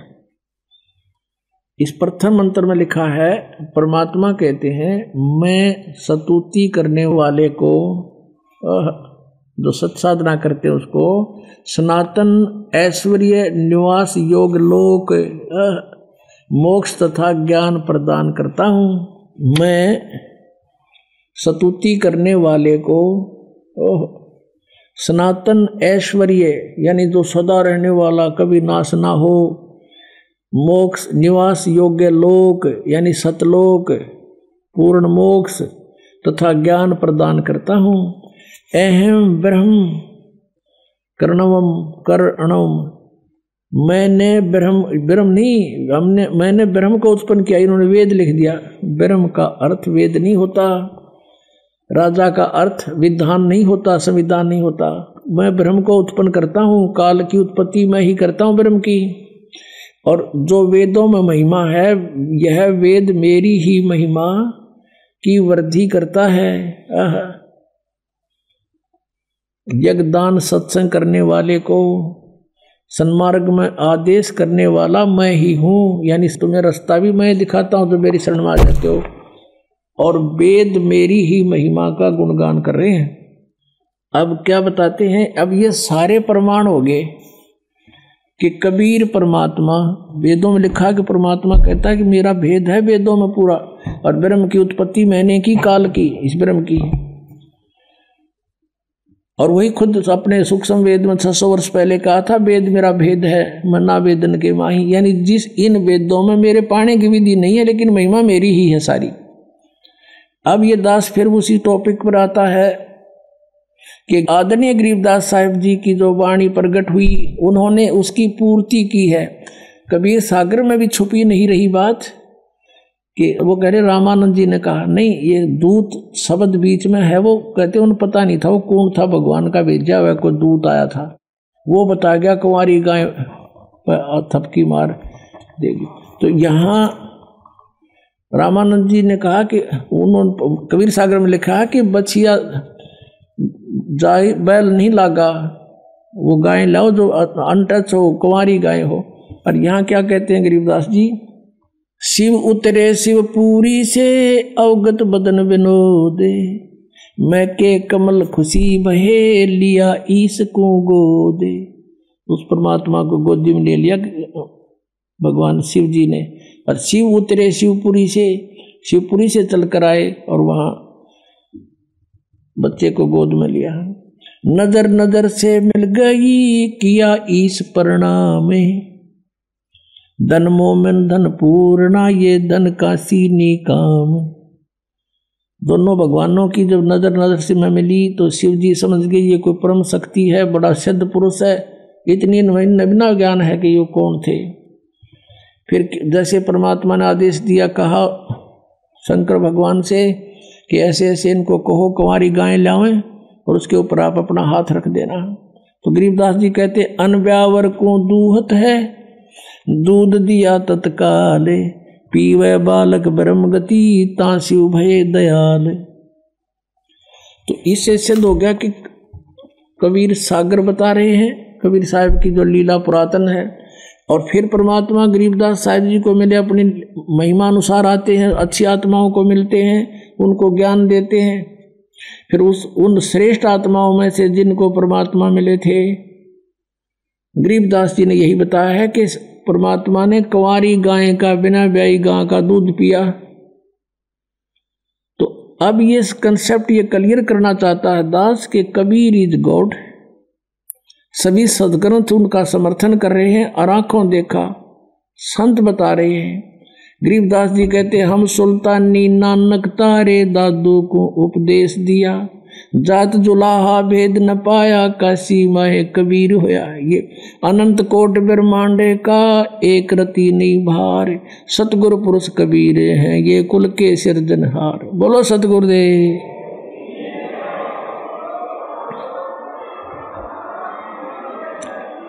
अगला सत्संग 20, 21, 22 जनवरी का होगा।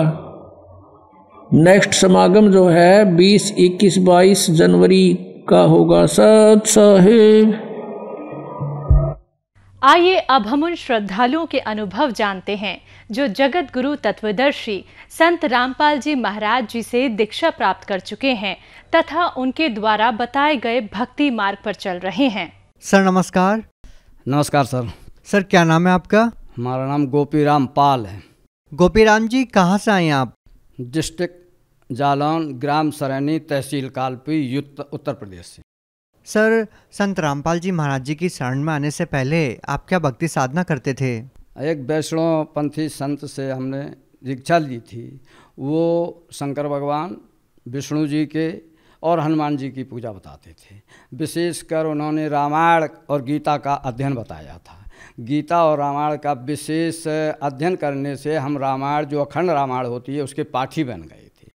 सर, आपने इतनी पूजाएं की है, अखंड पाठ किए हैं, गीता जी का अध्ययन किया है, तो सर हम आपसे ये जानना चाहेंगे कि इतनी सारी साधना करते करते भी आप संत रामपाल जी महाराज जी की शरण में क्यों गए? इतनी भक्ति करने के बाद हमको बवासीर खूनी हो गई, तो हम इतने परेशान हो गए कि भगत जी बैठ नहीं पाते थे, दर्द होता था। तो हमको ज्ञान गंगा पुस्तक प्रचार में जो यहाँ से गए संत रामपाल दास महाराज जी के शिष्य, तो हमने ज्ञान गंगा वहाँ ली। जब ज्ञान गंगा को पढ़ा तो उसमें भक्तों के कुछ जो संत रामपाल जी महाराज से जो आराम उनको मिले थे, वो उसमें हमने पढ़े। तो हमने देखा कि ये वास्तव में सही है, यहाँ हमको जाना चाहिए, जो हमारा बवासीर ठीक हो जाए। कई डॉक्टरों से इसके पहले हमने इलाज भी करा रखा था, लेकिन वो जितनी देर दवाई खाते थे आराम रहता था और खून चलता रहता था। लेकिन जब यहाँ हम गुरु जी की, संत रामपाल दास महाराज जी की से उपदेश लिया, उसी दिन से आज तक कोई बवासीर की शिकायत नहीं है। सर, आपने वैष्णवपंथी संत से नाम दीक्षा ले रखी थी, आपने गीता और रामायण का पाठ करने में अपना जीवन बिता दिया, लेकिन सर संत रामपाल जी महाराज जी का ज्ञान भी अद्वितीय अविरल बताया जाता है। आपने जब संत रामपाल जी महाराज जी का ज्ञान सुना तो आपको कैसा लगा? उनका ज्ञान जो है वास्तव में यथार्थ, जो मनुष्य का साधन धाम मोक्ष कर द्वारा है, मोक्ष दिलाने वाली वो हमको लालसा थी। रामायण उसमें पढ़ने से ज्ञान हुआ था कि परमात्मा कौन है।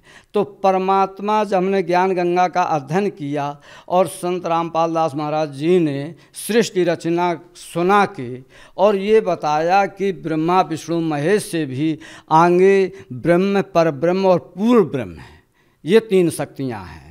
और वेद शास्त्र से और गीता से ये सिद्ध कर दिया कि पूर्ण परमात्मा जो है वो सशरीर आता है और सशरीर चला जाता है। तो वो किसी माता के गर्भ से जन्म नहीं लेता। तो जब माता के गर्भ से जन्म नहीं लेता है तो उसकी जो परवरिश की लीला है वो कुंवारी गाय के दूध से होती है, जो कि ऋग्वेद मंडल 9 सूत्र 1 मंत्र 9 में है, अभी अधन्या धेनु, यानी बिना धनाई गाय के दूध से उसकी परवरिश की होती है। और परमात्मा जो कबीर परमेश्वर मगहर से संत रामपाल दास जी ने बताया कि जो सतलोक गए हैं, जो कि मैं शरीर से शरीर चले गए हैं, उनके जाने के बाद वहाँ जो फूल और चद्दर ओढ़ के पड़े थे फूलों पर, तो केवल फूल रह गए थे, वहाँ उनका शरीर नहीं मिला। तो इसलिए संत रामपाल दास महाराज जी का ज्ञान मुझे अद्वितीय और बहुत अच्छा लगा। सर, संत रामपाल जी महाराज कबीर साहब को परमात्मा मानते हैं, ये हम भली बात जानते हैं, लेकिन सर इसके अलावा एक और अनोखी बात है जो आज के समाज में चर्चा का विषय बनी हुई है कि संत रामपाल जी महाराज जी से नाम दीक्षा लेते ही लोगों के कष्ट दूर हो जाते हैं, उनकी समस्याएं दूर हो जाती है, उनके दुख दूर हो जाते हैं, उनका नशा छूट जाता है। तो सर हम आपसे ये जानना चाहेंगे, क्या आपके साथ भी ऐसा कोई अनुभव हुआ? हाँ, नशा तो एक ऐसी बात है, हम भी गुटखा खाते थे, तम्बाकू खाते थे, लेकिन जिस दिन से संत रामपाल दास महाराज जी से उपदेश लिया है उस दिन से आज तक कोई भी नशा नहीं किया है। गुटखा है, तम्बाकू है, ये हमने बिल्कुल नहीं खाई है। इसके बाद मुझे बवासीर की शिकायत थी, जो कि ब्लड निकलता था, और कई एक उपदेश लेने के पहले हमने कई एक डॉक्टरों से इलाज भी करवा रखा था। लेकिन संत रामपाल महाराज जी की जब से हमने दीक्षा ली है तो यहाँ लेते ही एक दूसरी बार हाजिरी 1 महीने के बाद आए हैं तो बिल्कुल मेरी बवासीर समाप्त हो चुकी थी। हाँ, दूसरी बात, हमने एक बार चना का दवाई छिड़की थी, तो वो दवाई चने हमने चुन लिए, तो चुन लिए, खा लिए, तो रात में हमारा गला सूज गया, यानी श्वास अवरुद्ध हो गई, आँखें छप गई, बिल्कुल मैल हो गया। जब हम डॉक्टर के पास गए तो उसने बताया कि आपने पॉइजन खाया है। तो हमने वो बताया कि चने खा लिए थे। तो बोले आप बच कैसे गए? तो हमने कहा हम संत रामपाल दास महाराज जी की शरण में हम मर नहीं मर सकते हैं, परमात्मा हमारी उम्र भी बढ़ा देते हैं। संत रामपाल दास महाराज जी ने ही हमको जीवन दान दिया है, ये हमने डॉक्टर को बतलाया। मेरे भक्तमती थी, भक्तमती को ब्लड मुँह से एक बार निकला है, तो हमने पहले दिखाया वहाँ डॉक्टरों को, अन्य को चेकअप भी कराया, तो उन्होंने कैंसर की शिकायत बताई। कैंसर की शिकायत बताई तो हमने वहाँ इलाज कराते रहे, लेकिन वो उनको आराम नहीं हुआ। लेकिन संत रामपाल हम जुड़ चुके थे, इसके 1 महीने 1 साल बाद हमने उनसे कहा कि चलिए अब परमात्मा स्वरूप संत रामपाल दास महाराज जी आ चुके हैं, उनसे उपदेश लीजिए। तो उन्होंने आकर के भी संत रामपाल दास महाराज जी से उपदेश लिया। हमने अरदास लगाई, परमात्मा ने कहा कि बेटा सुमरण करो तो ठीक हो जाएगा, और यही हुआ भगत जी। 3-4 महीने में बिल्कुल पूर्ण रूप से स्वस्थ हैं, आज तक कोई शिकायत उनको ब्लड की नहीं आई है। इसी प्रकार से मेरी पुत्रवधू थी, पुत्रवधू को यहाँ गिल्ठी पड़ गई भगत जी, यहाँ मोटी मोटी सी सूजन सी हो गई, तो अन्न वो जुड़ी नहीं है। उसके मायके वाले हैं वो झाड़ फूँक बिस्बेल जाने क्या बस्ती है उसमें चिपटे रहे, तो उन्होंने 3-4 महीने यही इलाज कराया, कोई आराम नहीं हुआ। तो हमने कही कि तुम कुछ नहीं करा पाओगे, अब हमको इसको इलाज कराने दो। तो हमने संत रामपाल महाराज जी का जहाँ दंडौत प्रणाम स्थल बनाए हैं वहाँ दंडौत प्रणाम करके हम ले गए, और सरकारी अस्पताल में उनके भरोसे से हमने केवल 1 रुपए के पर्चे में उन्होंने चेकअप किया, और आज पूरे रूप से स्वस्थ हैं, उसके सब पटा गए। सर, जैसा कि आपने बताया कि आप काफ़ी समय से नशा करते थे, और सर नशा एक ऐसी चीज़ है कि लोग काफ़ी कोशिश करने के बाद भी आज के समय में छोड़ नहीं पाते। लोग काफ़ी प्रयासों के बाद, मेडिकल ट्रीटमेंट के बाद भी अपना नशा नहीं छोड़ पाते। तो सर संत रामपाल जी महाराज जी ऐसा क्या इलाज करते हैं कि जो भी उनसे नाम दीक्षा लेता है वो नशा छोड़ देता है? संत रामपाल दास महाराज जी ना तो कोई झाड़ फूँक करते हैं, वो भक्ति मार्ग के यथार्थ मंत्र देते हैं, जो कि सत शास्त्रों से प्रमाणित एवं पूर्ण मंत्र हैं। पूरा गुरु सोई कहावे, 2 अक्षर का भेद बतावे, 1 छुड़ावे 1 लखावे, तब प्राणी निज घर को जावे। तो वो पूर्ण मंत्र है, 2 अक्षर का जो सतनाम है और सार नाम है, ये मंत्र सतगुरु रामपाल दास जी संसार में देते हैं, और आज तक किसी के पास नहीं है। तो वो वेद पुराण शास्त्रों के जब मंत्र देते हैं, उनके आशीर्वाद से, संत रामपाल दास महाराज जी की कृपा से, वो नशा और सब ये बीमारियां मंत्र की जाप से ही खत्म होती हैं। सर, आप भगत समाज को क्या संदेश देना चाहते हैं? भगत समाज को संदेश क्या, प्रार्थना ही करते हैं कि भगत समाज यदि सही भक्ति और यथार्थ परमात्मा की भक्ति करना चाहता है, और जो कहा है साधन धाम मोक्ष कर द्वारा, पाए न जेहि परलोक सम्हारा, जो मोक्ष चाहता है, जो तत्वदर्शी संत के पास मिलने के पास, उसे दंडवत प्रणाम करने के बाद वो उपदेश देता है जो सतनाम और सारनाम है, इससे ही मोक्ष हो सकता है। तो वो संत रामपाल दास जी महाराज जी के पास हैं, वहाँ आकर के सतनाम और सारनाम प्राप्त करके इस आवागमन के, मरण और जीवन के कठिन दुख को निवारण के लिए केवल संत रामपाल दास महाराज जी से उपदेश लेकर अपना मोक्ष करा सकते हैं। जी धन्यवाद। नमस्कार साहब।